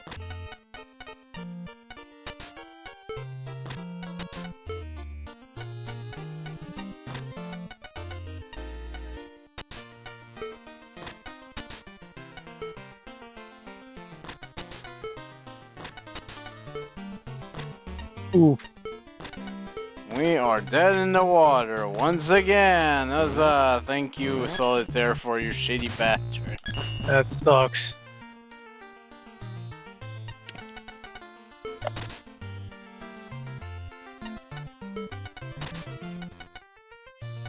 It's all red. Mm-hmm.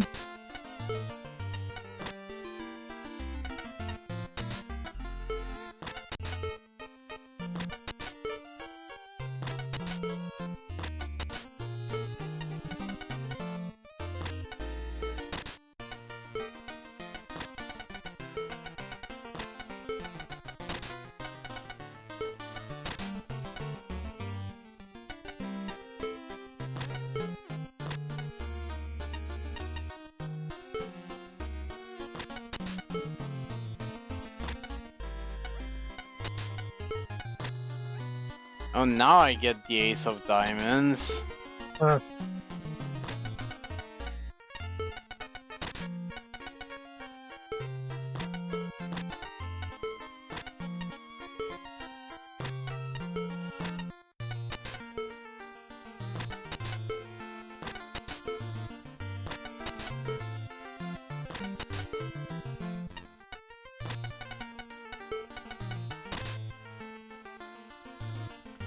Another quint. I can at least move it. Seriously?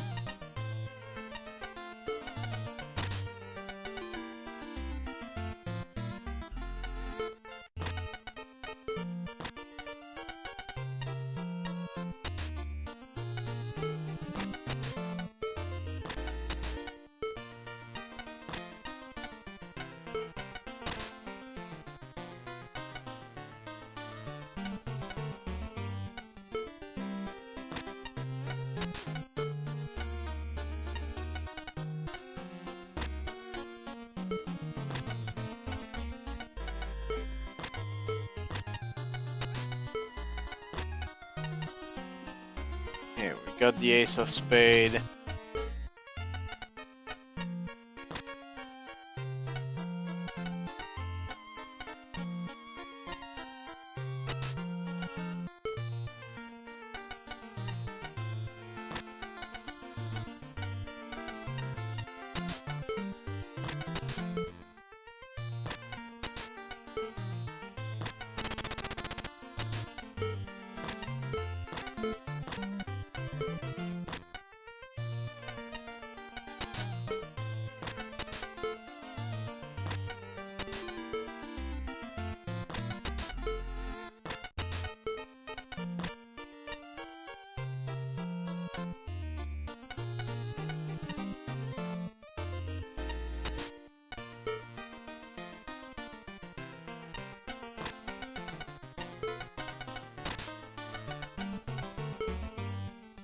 Ah. Terrible, terrible.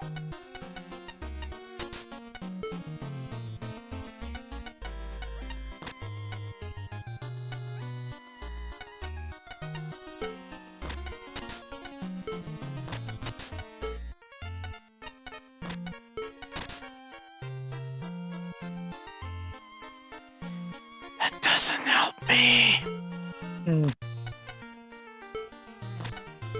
That really does not help me.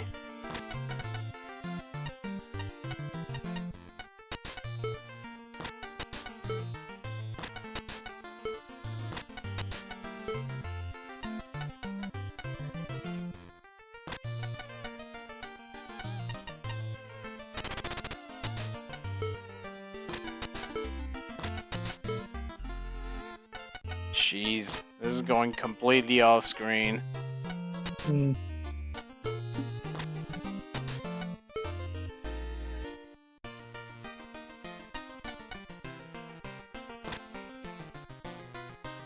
Not that this is helping again, but you know. We can have a black 6. Which I don't think I have another one.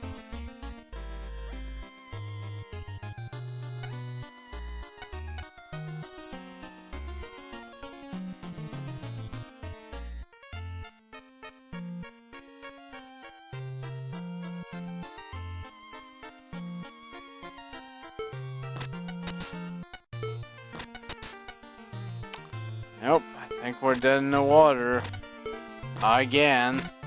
I just want to win one game. Is that so much to ask? I'm not feeling this one. Nor this one. Whenever I start with a you don't even have a single move until you flip thing, yeah, no, fuck you.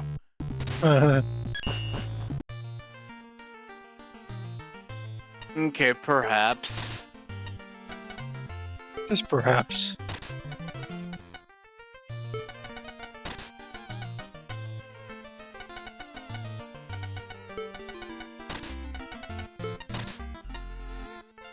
Okay, we've got 2 kings. And that's it. Okay.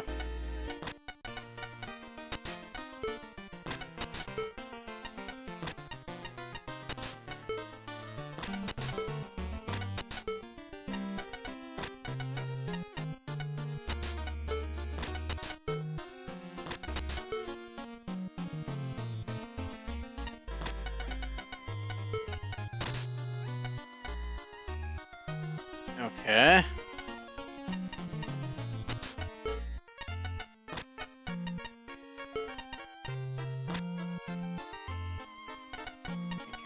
This. Up the 2 of Arts.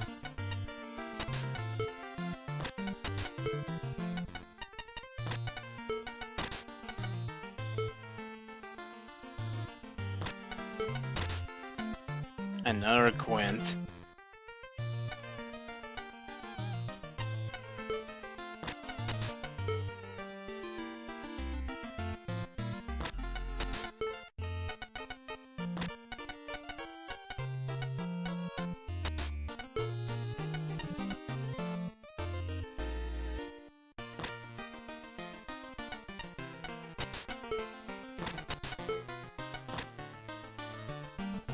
Got 3 of the aces.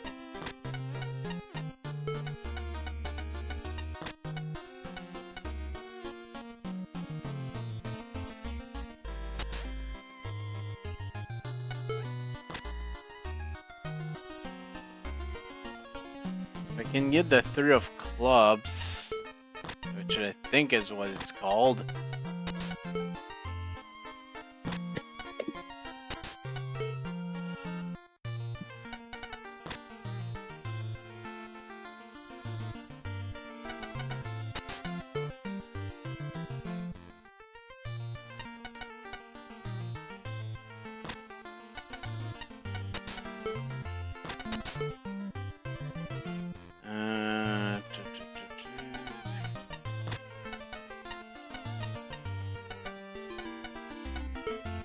So I see we're back to this. I mean, I'm trying to win a single game and it's not going well.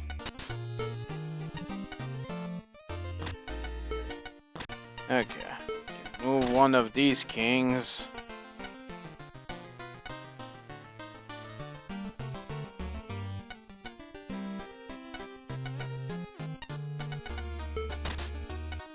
Ugh, for the love of crap. Again, this isn't helping. It's okay. You got another 7 there. That might lead to something. Maybe not. I don't know. Oh, you can move one of the 8s, the black 8s. Pick your poison.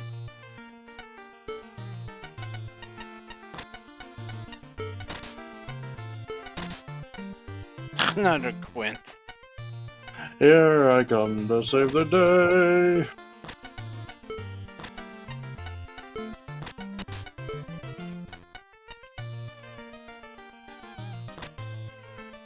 If I have a red 9 somewhere, this might help.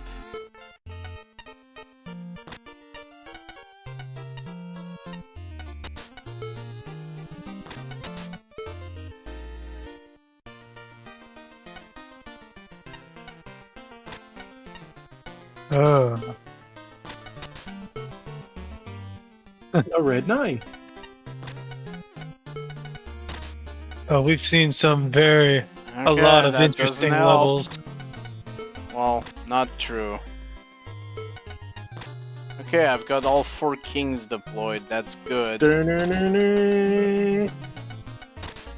Alright, we're in business Finally, the ace of here. hearts. There we go. You're welcome. You need some assistance. It's tool assisted, and I'm the tool. Wait, what? Just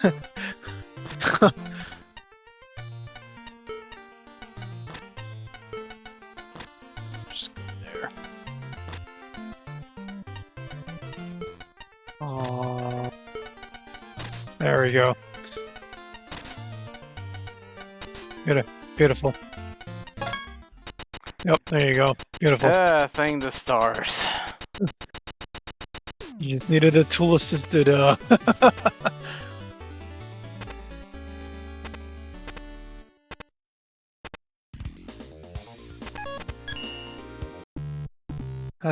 So, what are we getting? Gravity Man. Man. I'm one top seller. Hydra. Whoa. That's a Ancient big and boy. venerable, this mighty plushie is reserved only for those who do not fear their own past. Come enter the gungeon. He's got guns. Oh, duplicate. Duplicate. You're a dragon. Why do you need guns? Alan Pika. Imported rice from Western Goods. Lucky. I'm missing Paper Mario. Gremio Stir Chef. This welcome feline plushie makes you want to bundle up in the cold evening with a nice warm cooked meal. From Monster Hunter World Iceborne. Duplicate. Well, you can go talk to that guy first and two of them.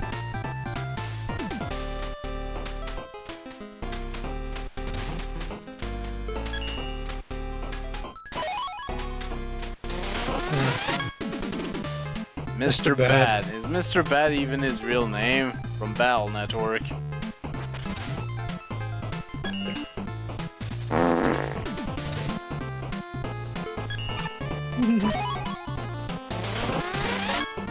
Cumbeloid.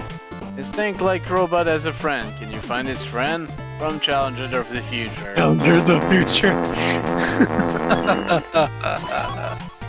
There you go. Agent 8. Do not under any circumstance play with this near a billiards table. You will end badly. Splatoon 2 up to expansion. Why? And I'm out. Since we're here, before I end for tonight, Well, so there- legit. No. is there anything I can buy that might be useful? A new deck for Solitaire. I have 31 tokens. Well, probably just gonna save for one of these two, honestly.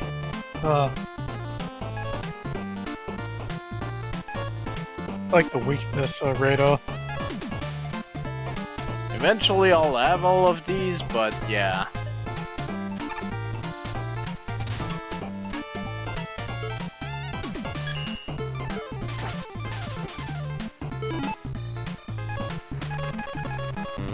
Alright.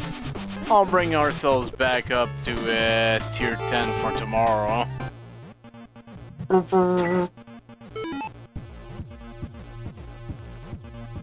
Beep beep.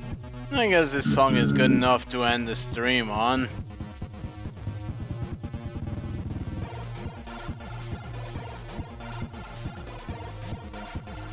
No.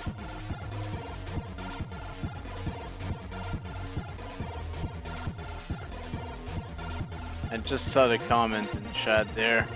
Well. Speaking of, I'll probably send you over to Juker, unless he's stopped already.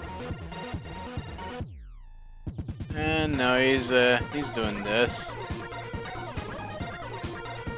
He's at 110th.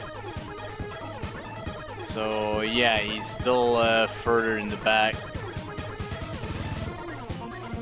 Yeah, I'm way too Z grade to have any of the cool people to be here.